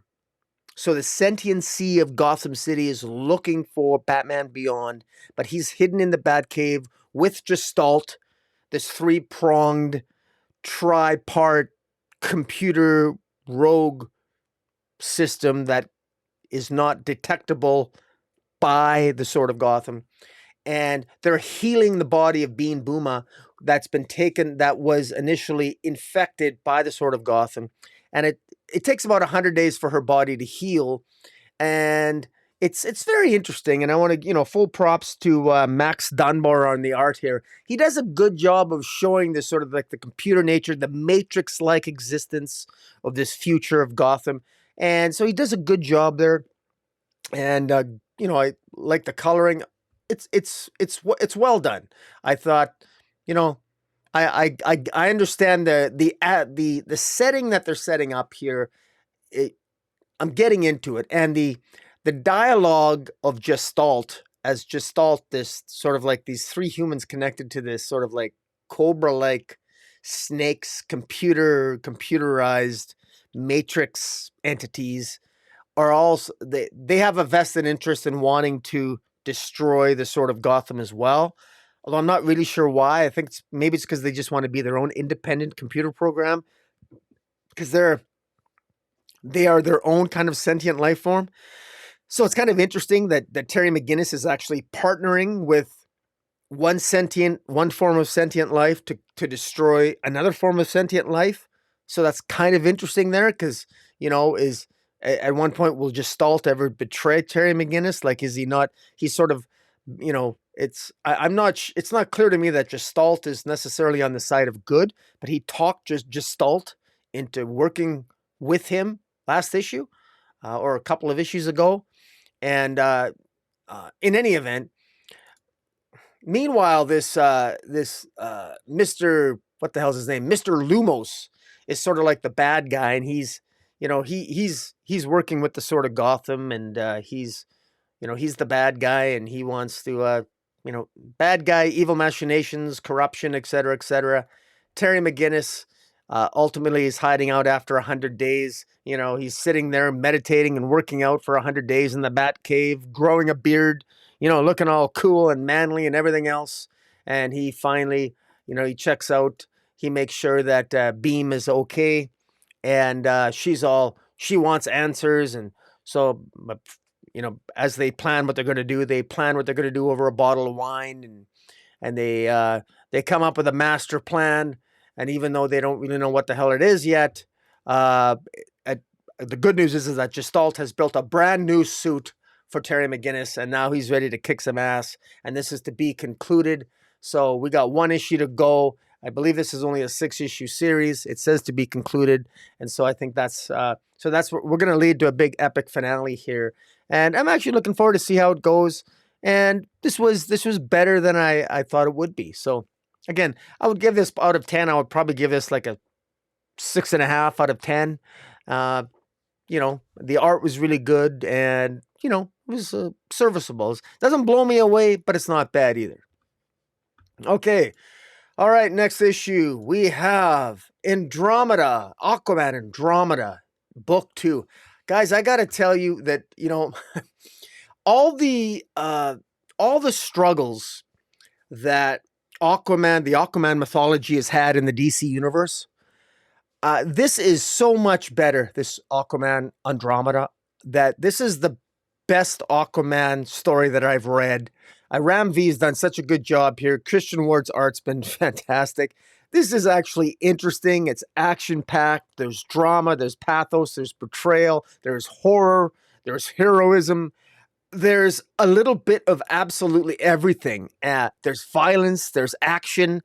And, now, admittedly, this is definitely not for the ill at heart. I mean, there's some pretty graphic scenes here. But even the portrayal of Aquaman's portrayal here is here. He's drawn like he's actually got like barnacles on. He's got sea life growing on him. This actually is, Christian Ward, the way he draws Aquaman, Arthur Curry here, is amazing, because he actually looks more like an Aquaman, like you would expect someone who lives in the deep sea would look. It almost reminds me where you can watch those YouTube videos where you see all those, all those Mexicans going out in the ocean and rescuing sea turtles, and they're scraping barnacles off the turtles that get caked on the turtles over many years, and they rescue sea turtles when saving them by tearing off all the sea barnacles. Well, this Aquaman actually has those on his skin, or something to that effect. Anyways, I just like the work that Christian Ward's put into this. Now, story-wise here, this feels that so much is at stake. Aquaman here, ultimately, the United States government has sent some scientists down, has sent their nuclear submarines, the U.S. submarines, down to check out what they think is a spaceship that's crashed in the Atlantic Ocean. And ultimately, Aquaman goes to check it out, and so does Black Manta. Black Manta's hired to go check it out. Now, Black Manta and Arthur Curry have history. Black Manta knows about Aquaman existing, but the main world in this particular universe, Aquaman is just a myth. They don't know about the Aquaman. And what they discover is that this spaceship at the bottom of the ocean is actually an Atlantean prison. But it was a spaceship built by Atlanteans to cage sort of like a kraken creature, to take this creature out and fly it off into space to protect it, to protect Atlanteans and to protect the Earth, to get this thing off the planet. And that was the reason. But something's gone wrong, and this thing is still on the bottom of the ocean. And so while it was in space, it crashed back down into the ocean. So that's what's causing all this. And to make it even worse, this Kraken creature has the impact or the ability of driving the humans that are going to check out the spacecraft. It's driving the crews insane.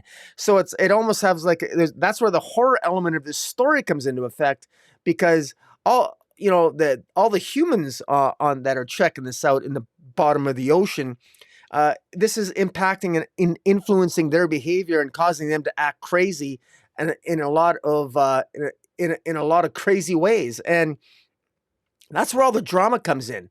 We right away we're introduced to Captain Feld. We know he's a recovering alcoholic. We got Burke, Murphy. We got Miss Vern. We got Alexei. We got all these characters, and you get to know these characters in their interactions as they're checking out various portions of the ship, of this new spaceship. There's different portions of the ship when they're checking out different aspects and portions of the ship, and and what they discover is that this ship that they're checking out is supposed to be falling apart, but it's not falling apart, and they don't really know why. What's keeping this ship together?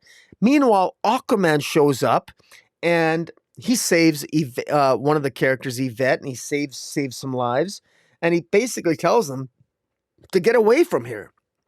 But he doesn't tell them why to get away from there. He just tells Yvette, he says, "Look, go back to your sea ship there and tell him to get out of this area."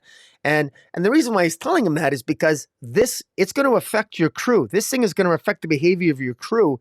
In order to protect them, get them out of here. I'm going to handle this. This is actually built by Atlantis. It's an Atlantean prison. We need to get this sucker into space. Now, how he's going to do that, we don't know. We're going to have to wait till next issue. But getting there is quite exciting. Meanwhile, Black Manta is doing his own machinations, and Black Manta himself, you know that he's up to no good. But he's hired to try to figure out what the hell is going on. And Black Manta himself, you know that if there's a creature there that has any sort of power that could potentially destroy Atlantis, you know probably Black Manta is probably going to want to release that creature to destroy Atlantis. And of course, since characters in the story, they are not aware of Arthur Curry, the Aquaman, so they're not really aware of Black Manta. And so that's what I love about this, is that the mythology and the myth and the legend of Aquaman himself is part of the central mystery of the story. And the way that Aquaman shows up, it's mysterious as well, how he shows up. He's this majestic, mysterious, almost horror-looking creature of the sea, but he saves them. And then, of course, you got the more human horror bad guy of Black Manta, who shows up and is also very threatening as well, and making his own threats in terms of how he wants things to go. And this works really well. This story would not work as well as it does without the haunting artistic genius of Christian Ward. His coloring, his artistic rendering, his illustrations, his transitions, absolutely beautiful. You go from deep blackness, redness, to bright pink, to yellow, to just the visceral nature of the destruction of some of the characters, how they're killed, how they meet their fate. The way Aquaman is shown interacting with the spaceship and the creatures and the sea life, and the intimidating nature and portrayal and majesty of the evil of an intimidating nature of Black Manta, how Christian Ward portrays that. It really pops off the page. It's just really gorgeous stuff here, and just very well done. I'm so looking forward to see how this resolves. I believe it's only it goes to book 3, but if it goes to book 4, I'm not going to complain. I will be picking this up. This is definitely. I just wish that all that hard work that Chuck Brown did and Brandon Thomas, I wish their work would have been as compelling as this in terms of a story. Now I realize that Ram V has the advantage of not having to restrict himself to the mainstream continuity, but this is the type of Aquaman story that I think readers would really love. If you love Aquaman, please pick up Andromeda. Don't like Aquaman is more interesting than how he's being portrayed. I'm sorry, but the Black Manta series by Chuck Brown, that was not very well. That wasn't well received for a reason. It was just terrible. It wasn't well written. The Aquaman series, The Becoming, was really Jackson Hyde. It was not Arthur Curry. And again, it wasn't compelling. This is Arthur Curry, the original Aquaman. Very well done. Pick this up. Beautiful cover. And yeah, this is absolutely definitely worth checking out. Very much so worth checking out. So yeah, I'll give this a 9 out of 10, by the way. I really enjoyed it. I mean, so many good comics this week. Okay, so the next one here, Harley Quinn to Infinity. This is part 1 of what I think is going to be this is like a weekly Harley Quinn comic now. It's going to go weekly, where Harley Quinn apparently is, I think she gets killed, but she doesn't get killed in this issue. But immediately, what's best about this issue that's going to make so many people happy is that it's a different artist. And while I enjoyed and I got accustomed to Riley Rosmo's very stylistic art here, I got to say that the art by Jorge Duarte, his different artistic style here is one that's, I think, going to appeal to many, probably the more traditional Harley Quinn fan. This is Task Force XX. It's part 1. And this is right away, visually, this feels like a very, very, very different. This feels like a totally different Harley Quinn comic book right off the bat. And I gotta say, it felt so refreshing. And I don't say that as an insult to Riley Rosmo. It's sort of a nice change after 17 issues of Riley Rosmo, just changing up the style. I think it worked well here, and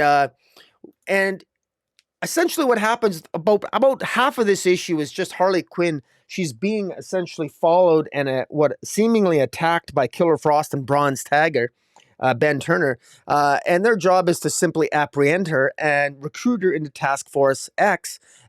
And it's revealed that it's actually Luke. It's actually Luke Fox that wants to recruit her. And unlike Amanda Waller, and if Jace was here, Jace would be relieved to know that Amanda Waller is nowhere near this story. But Luke Fox, the formerly Batwing, Luke Fox wants to recruit. He wants to recruit Harley, and he wants to pay her. He doesn't want to put a bomb in her head. He actually wants to pay her. It's like, I'll pay you, whatever you want. Just tell me what you want. And Harley Quinn was very surprised. She looked at how much he was paying her, and we readers were not told how much she's getting paid, but she seemed to be quite happy with it. But she wanted one additional thing, and that was she wanted to be able to bring in one of her other friends, and her other friend that she brought along was Solomon Grundy. And why not? If you can pick your own friend, why not bring Solomon Grundy? And that's exactly what she does. And Luke Fox is essentially, they're going into space. Now, what the hell? Why would Luke Fox put together a team consisting of Solomon Grundy, Harley Quinn, Killer Frost, Dreadbolt, who's a teleporter, Lashina of Apocalypse, she's the former leader of the Female Furies, and Verdict from Samantha Payne. Verdict being, we know Verdict from the end of last issue, where she had her big battle with Harley Quinn, was defeated, but then was recruited by Task Force X. One of the things that I wanted to mention here is Verdict here is going to look unrecognizable to people because Riley Rosmo's art, and I've said this before, that if I'm so used to seeing Harley, I'm so used to seeing Verdict drawn under Riley Rosmo, seeing her drawn by a different style artist. I didn't even know it was Verdict. I had to be told. I actually thought it was Miracle Molly at first because it has pink hair and sort of shaved half side of the head. But in any event, talk about the wrong stuff. Look at this. But this does sort of have like the right stuff. The astronaut movie, the sort of have like an Armageddon kind of feel to it, because they're off to the moon. And the reason why they're off to the moon is they're looking for Element X, because there's the old Luke Fox says there's a Justice League, the moon, the satellite on the Justice League moon base is abandoned now because the Justice League are dead. Deathstroke and the Secret Society is attacking various places all over the globe. The Teen Titans are a mess. There really is no other superhero group that can go to the moon to obtain something called Element X. Now, Element X is mixing with something from the dark multiverse, and it's mutating, and it's causing all kinds of chaos. And this Element X is something that Jace Fox needs to apprehend. He needs to get a hold of it, because it's mixing with something from the dark multiverse. And we're not really sure exactly what that means or what's going to happen, but we know that they need to get it.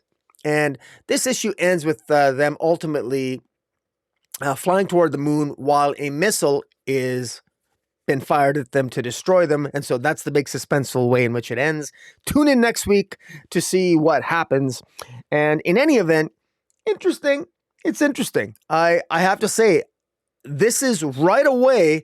There are so many interesting little things here. There's even Stephanie Phillips here. Kudos to her.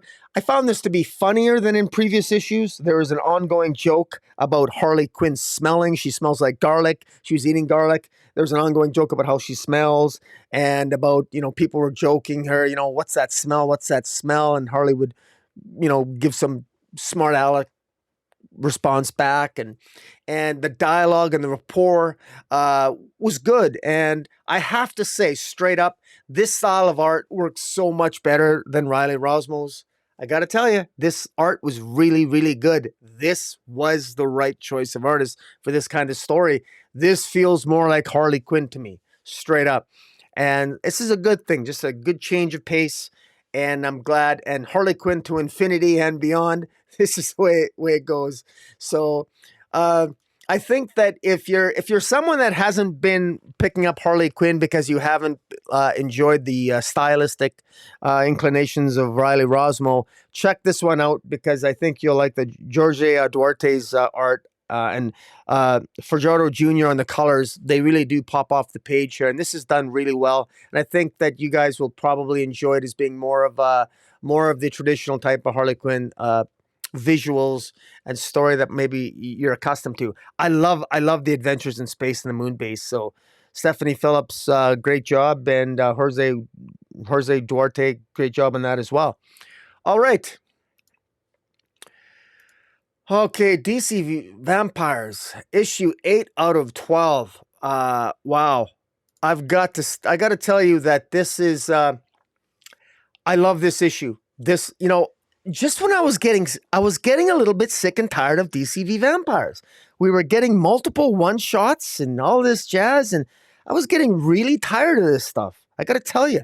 But this issue pulled me back in. What's that old, that old phrase? Just when I'm getting out, they pull me back in. So shame on you, Tynion and Rosenberg, but you did a damn good job on this one here.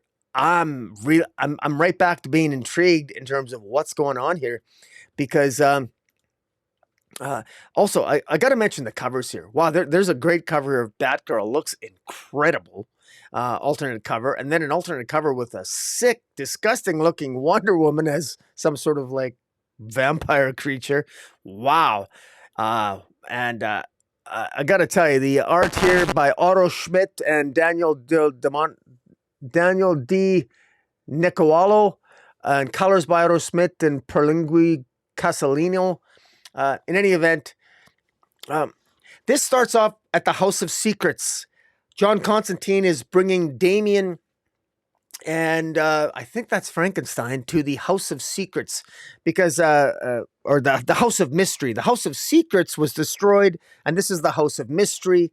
And they're in the House of Mystery, and that's where all the mystics are. The mystics, Dr. Fate, Dr. Strange, the Spectre, Felix Faust. They're all there to try to figure out, how to try to find out maybe there's some way utilizing magic to overcome the curse of the vampires, to try to, they know that dipping these vampires in a Lazarus pit will turn them back into humans, but they're still looking for a Lazarus pit.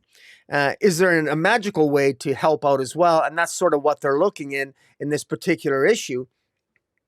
And there's some really, there's some really funny scenes here where, in their incantations and their magical experimenting, a lot of the people they're trying to help end up exploding, and and some things don't work very well. And you got Matthew Rosenberg and James Tynion IV do a masterful job with the dialogue here. There's some really great dialogue. They really understand John Constantine in particular. His dry wit, his biting sense of humor is to great effect. There's great moments here between Black Canary and Green Arrow. They have sort of like a last roll in the hay, so to speak, because they know that they're going to have to separate. Green Arrow and her. They're going to have to separate because they're going to ultimately have to do battle, ultimately in order to take out Dick Grayson, Nightwing, who is the head of the vampires. And they know that an epic battle is coming, and they both know that there's a possibility that one or both of them could end up dying. And so there's a great moment here, and it's done with humor and fun. So we got humor, fun, and action, and because these are two people that love each other, and they're also warriors, and they got to do what they got to do, and they know that if they're going to have some fun, they might as well have some fun now, because they might not have a lot of fun later. Because let's face it, Tynion and Rosenberg have been killing heroes here left and right in this series, so you never know. But anyways, lots of fun here. Unfortunately, for the people within the House of Mystery, Jason Blood shows up. Jason Blood shows up with Cersei, Clarion, the Witch Boy, Raven, and the Enchantress, and they essentially wipe out everyone in the House of Mystery, and they make them forget. Actually play with their memory. The only one who manages to escape is John Constantine, but he's literally burnt, and the memory of the experience, while John Constantine manages to escape, the central power of the spell that was cast by Jason Blood, which is never shown, unfortunately, it does have takes its toll on John Constantine. His body is badly burnt, and he can't remember what Jason Blood made them all forget. But it's we're not shown what exactly has happened, but so that's one of the unfortunate things. But you never know. Maybe we're going to get a one shot of what happened in that battle. But I'd be really curious to know, because that's a hell of a. All the top guns of magic in the DC universe were within the House of Mystery, and we never saw what went on in that battle. All we saw was the outcome with a burnt John Constantine. So I'm really curious, because he ends up in Barbara Gordon's house, and Barbara Gordon just finished having a nightmare dream where she was basically being intimate with Dick Grayson, who very sexually seduces her to become a vampire, and she screams, and of course she's thinking that she wants to end up killing Dick Grayson. She knows that she's the one that will ultimately end up probably having to kill him, which is really unfortunate. Meanwhile, but Batgirl eventually gets on her feet. She goes and she ends up confronting Mr. Pig and some of other Batman's rogues in order to rescue Harley Quinn, because they're experimenting on Harley Quinn, because Harley Quinn's blood also contains the cure against vampires as well. So we got the Lazarus pits, which can be a potential cure, and we got Harley Quinn's blood is also a potential cure. And so Babs is there. Barbara Gordon is there as Batgirl to rescue Harley Quinn. So she does that. And Frankenstein happens to be there, and he asks Black Canary and Barbara Gordon if he could, he pledges his allegiance to them. He wants to help them fight vampires, which is awesome, because if you're fighting vampires, why not have Frankenstein on your side? Because that just makes so much sense. So that's awesome. That's really good to see. And Harley Quinn is obviously very pissed off. She's ready to kick some ass, but they're good to go now.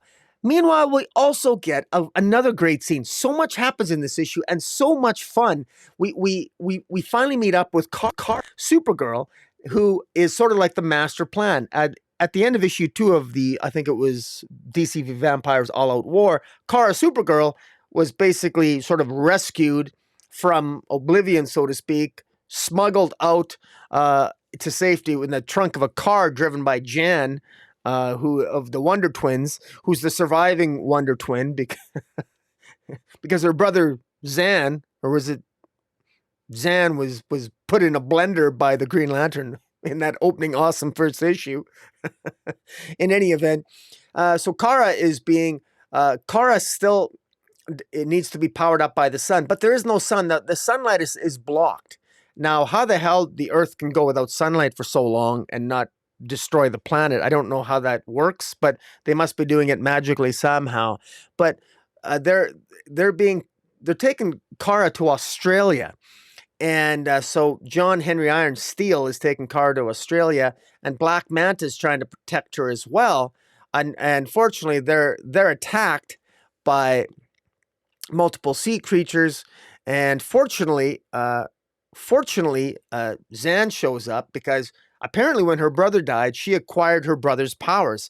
So while her brother could change into water and she changed into an animal, now she can change into water and any form of animal. She has both powers herself. So it was actually kind of convenient that her brother died, although she'd never say that. Certainly convenient for the reader. I always found the characters to be quite annoying, to be quite frank about it.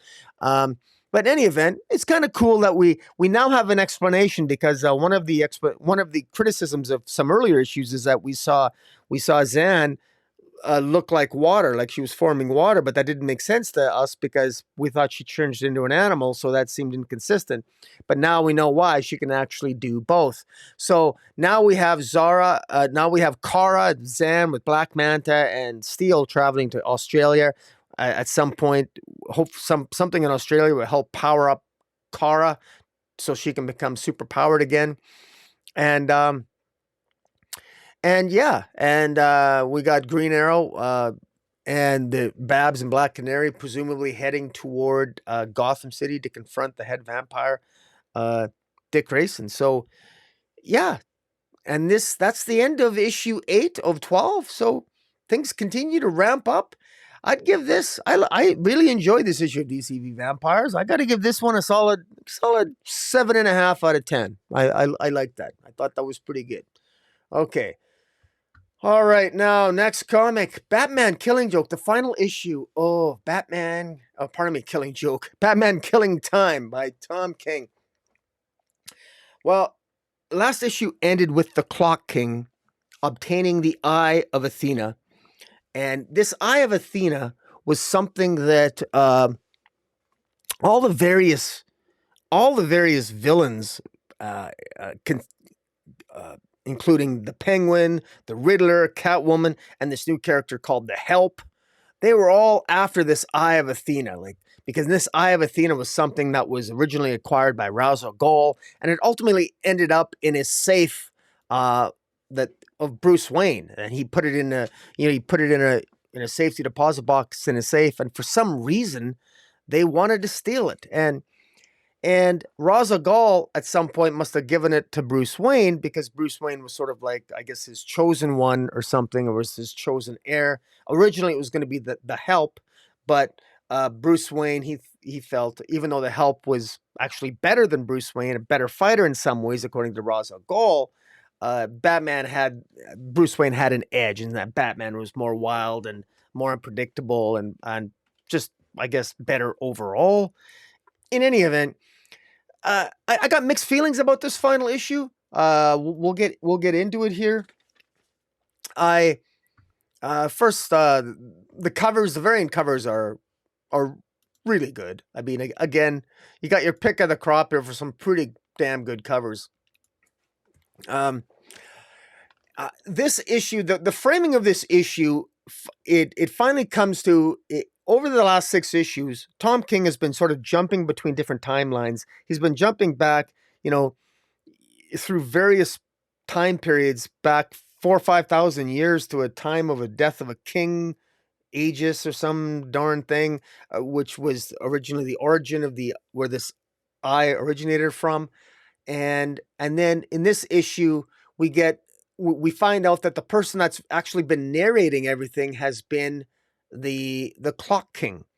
And it actually makes more sense now, because the Clock King, it makes sense that the Clock King would talk the way that Tom King has structured this narration about the time jumps all the time.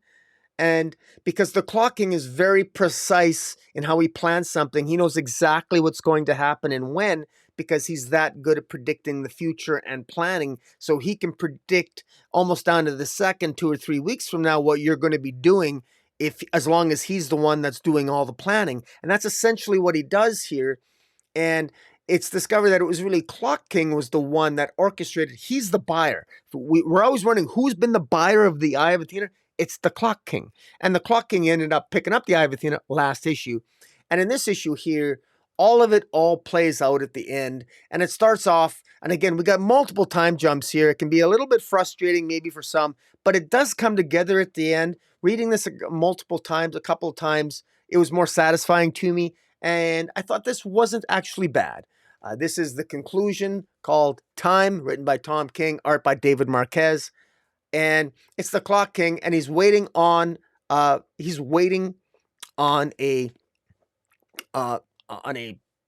stone fence in front of looks to be Roman pillars, and he's actually waiting for Batman, who ends up showing up at the end of the issue.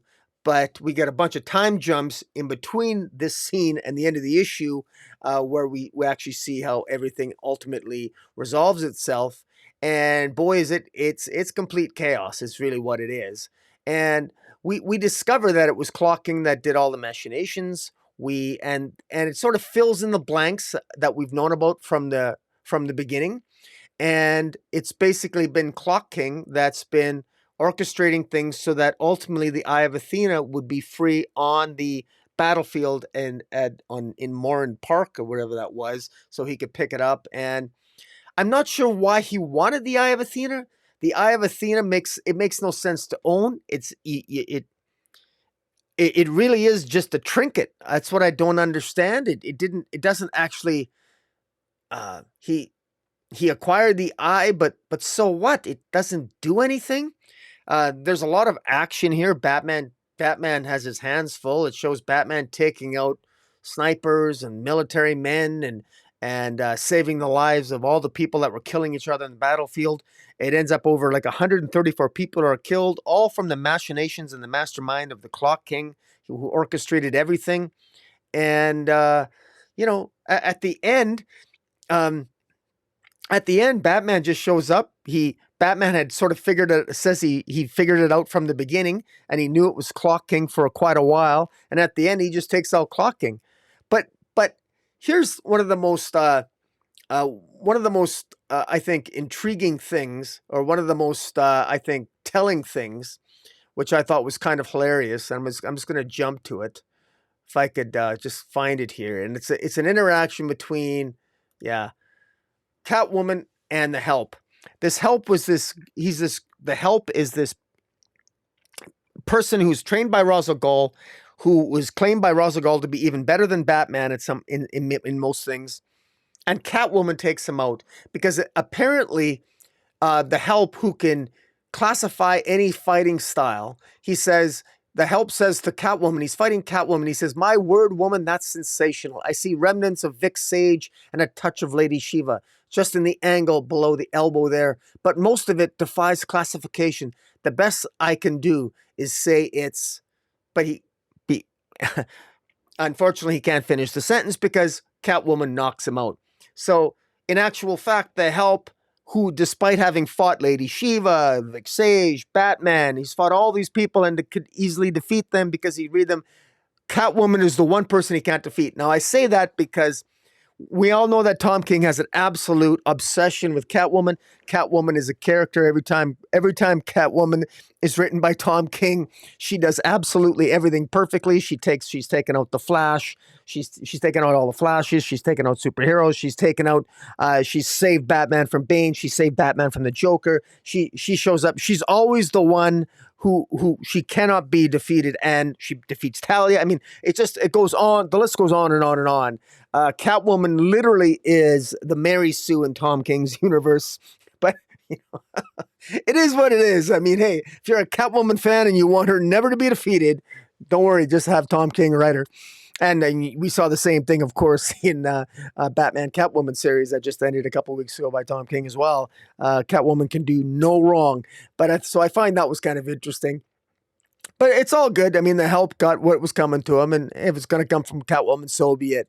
Meanwhile, there's this the character who always swears ends up getting shot in the head by the Riddler. I mean, she swears and says vulgar 4-letter language all the time. She ends up getting shot in the head. And then at the end, for some reason, she wakes up with an obsession to want to take out Batman instead of the Riddler. So the Riddler shoots her in the head, but yet at the end of this series, she wakes up and she says, screw Batman, or in a more vulgar manner, she's learning to walk again, and she blames it all on Batman for some reason. I don't know, I mean, I get the obsession that people have with Batman, but if the Riddler shot me in the back of the head and paralyzed me, I would be upset with the Riddler, not Batman.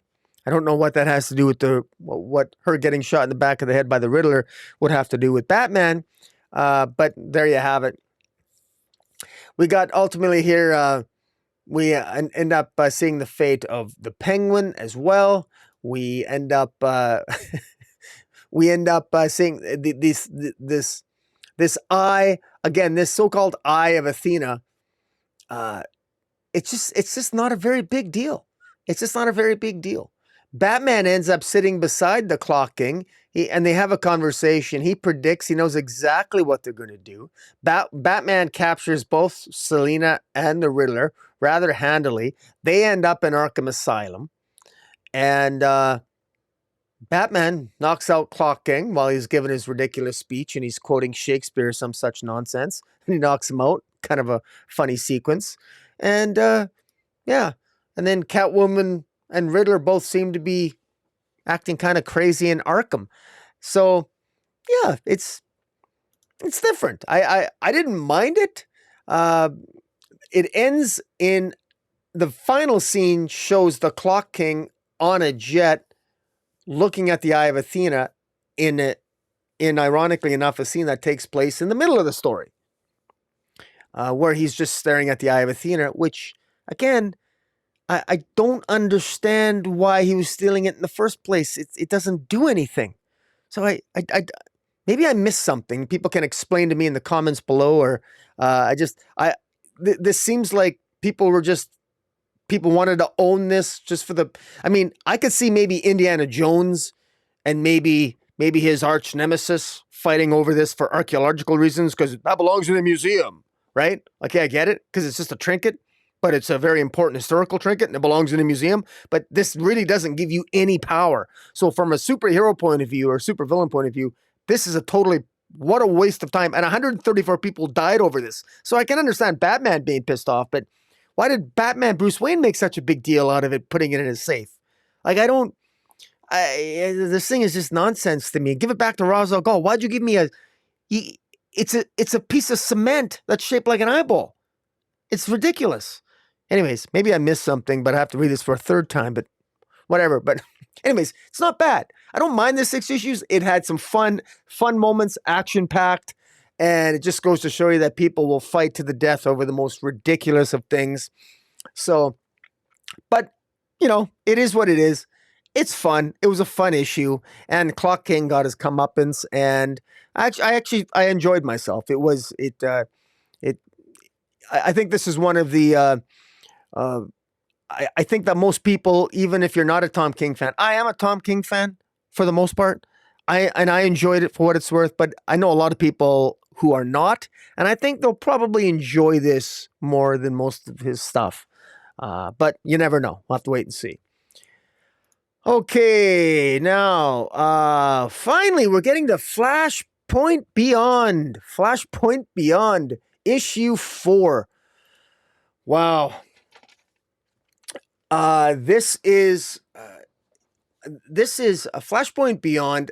Jeff Johns, Jeremy Adams, and Tim Sheridan have I don't know how they're splitting up the scripting of this series, but I got to tell you, they're doing a really good job. First, let's start at the beginning. Jeff Johns, Tim Sheridan, Jeremy Adams, writers, great job. And Exer Monaco on the art, Mikhail Janin on the art, Fajardo Jr. and Jody Polaire doing the colors. First, we look at the alternate cover. The cardstock cover, it shows Gilda Dent as Two-Face in the Flashpoint universe on the cover, beautifully done. And then we got cover C, which shows the Grifter along with Demon, and I'm not sure why these characters are on Flashpoint Beyond on this particular cover, because they don't show up anywhere in issue 4. So it makes me wonder, is Grifter and some of these other characters going to be showing up, and the Demon showing up elsewhere in Flashpoint Beyond number 5 or 6? I don't know. It seems really weird to me. Now, there is a Flashpoint Beyond 4. There is a cover with the Flashes on it, with Wave Rider, Flash, Jay Garrick, and Impulse. And I'm not sure who some of those other characters are. And Parallax, and Wave Rider, and Extant, and Hawkman, Green Arrow. These are all characters that perhaps have some powers in regard to the time and space. So could one of them be the Clockwork Killer? Because who is the Clockwork Killer? I mean, there's many candidates, but in any event, what's interesting about this is this shows, this issue has Thomas Wayne is trying to figure out, he's doing an autopsy on Eobald Thawne, who the Reverse Flash was. His body shows up in Iris Allen's basically apartment, and he's got a bunch of clock pieces in his belly. So the Clockwork Killer kills them and puts clockwork pieces in their belly. And what Thomas Wayne does is that he takes the clock pieces out, and he figures out that all the pieces to this clock are from the same clock. And where the epiphany comes in for him is that he realizes that the missing piece of the clock is actually in the grandfather clock that he has in Wayne Manor that leads him into the Batcave. And that's what's kind of a big deal here. And, but as he's figuring out that big revelation, and I'm sure that's not much of a revelation per se, because it still doesn't tell us who the Clockwork Killer is, but just, we got to be patient here, because in the meantime, we got young Dexter Dent, the son of Gilda and Harvey Dent. He's sort of like the new Robin. He's left to explore. The Penguin lets this kid explore, does whatever he wants, and Dexter Dent wants to break into Arkham Asylum and rescue his mother because he wants to get her out of there, because it's not a good place to be. And in the meantime, the Penguin is really fed up with Thomas Wayne. And the dialogue here in the scripting is so well, because Thomas Wayne doesn't care about anything, because in Thomas Wayne's mind, nothing matters. This Earth is not supposed to exist. This Earth's not supposed to exist. This isn't right. I don't care about Dexter Dent. I don't care about this kid if he's in danger, in harm's way. I don't care if Wonder Woman if Wonder Woman is taking the Amazons and declaring war, and there's a World War III or World War IV now, or whatever the hell it is in the Flashpoint universe. He doesn't care. In Thomas Wayne's mind, his job is to make sure that this universe essentially is undone, and that Now that he's got to undo the damage so that the Flashpoint universe, the Flashpoint paradox does not exist. That's what he needs to do. But the Penguin can't believe that he's so indifferent about this. And the Penguin gets angry with him. And he tells him, like, the Penguin tells him, look, time is of the essence. You got to go to Dexter. You got to rescue Dexter. And in any event, Dexter ends up going into Arkham Asylum and, does a pretty good job knocking out the guards. And he wants to go and he wants to rescue his mother. And as he's rescuing his mother, there's a great sequence here, because Xamanico on the art does a great juxtaposition beside each other. As young Dexter is breaking into Arkham to rescue his mother, it shows Thomas Wayne, putting together the clock pieces that he's taken out of the body of Urbolthon.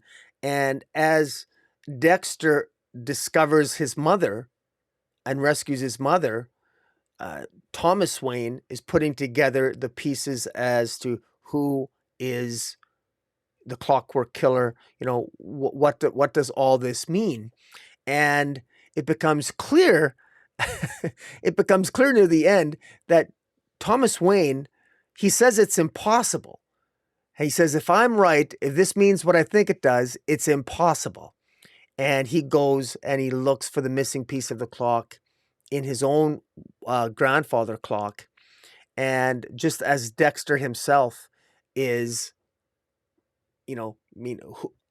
how could, if the Clockwork Killer is using pieces from the grandfather clock and it's the same clock, then much to Thomas Wayne's dismay, the Clockwork Killer is Martha, the Joker. The Joker of the Flashpoint paradox is Martha Wayne.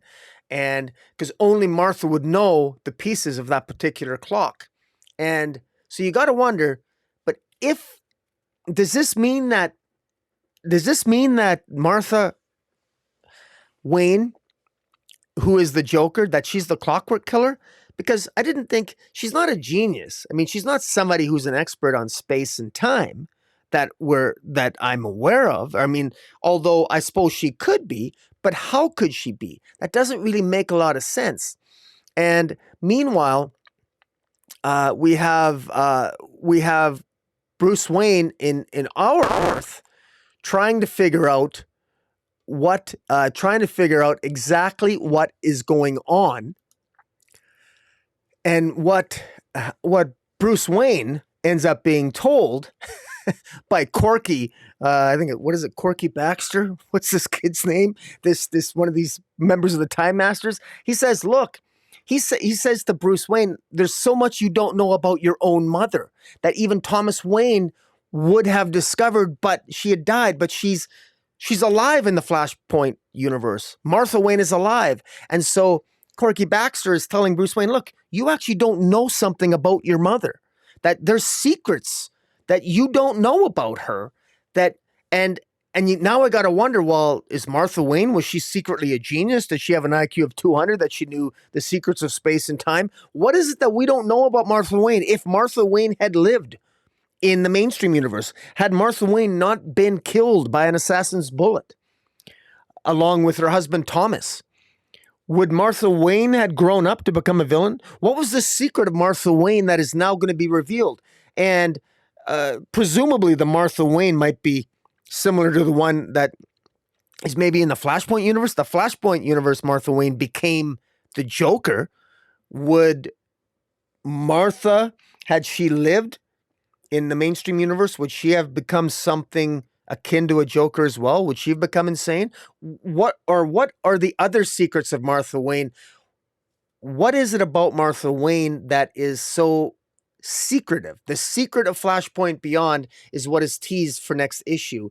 And I'm really, really curious to see where they're going to be going, where they're going to be going with this, because This is something. He says, things you don't know about things from her past, meaning his mother. Things you didn't realize your dad was going to have to face in there. You see, I warned you, Batman. Now he's talking to Bruce Wayne. I really did. You don't know everything about everything this time. You don't know the truth about your mom. Now that is a kicker. Because we know a lot about Thomas Wayne, don't we? We got a lot of Thomas Wayne from Flashpoint. We got a lot of Thomas Wayne in Tom King's Batman. And but we never got much about Martha Wayne, but now we're going to get it. And she's the secret. Is she the Clockwork Killer? We don't know, but we're going to find out. Fantastic issue again. Man, things get... really good stuff. Really good stuff. So great to see Martha Wayne back. We thought she had been killed. We thought she was dead, but she most certainly is not. So where this is going to go, where this ends up, we don't know. But man, I got to tell you, all in all, guys, this week has been just absolutely incredible for comic books. In terms of, I'm trying to think, what would be my pick of the week?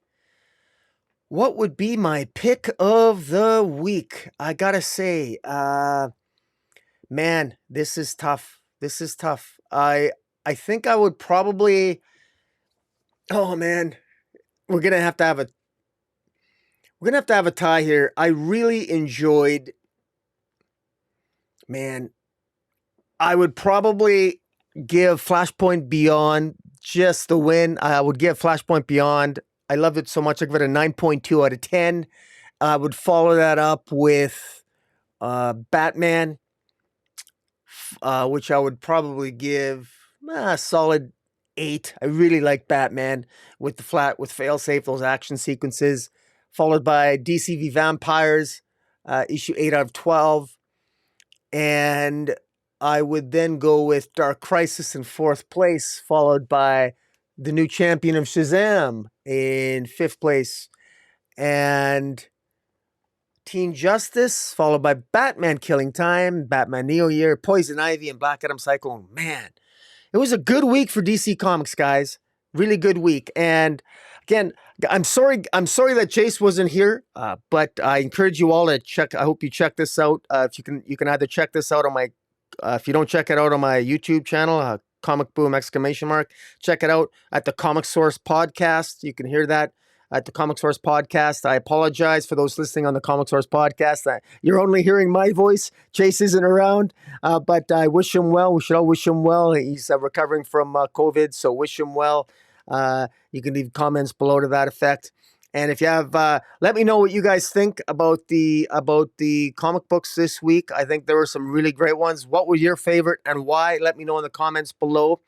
And in the meantime, guys, thank you for watching. Hit the subscribe button. Follow me on Twitter at Metropolis40. Follow Jace of the Comic Source Podcast at the Comic Source Podcast on Twitter. And check out his Comic Source website. And until then, Comic Boom out.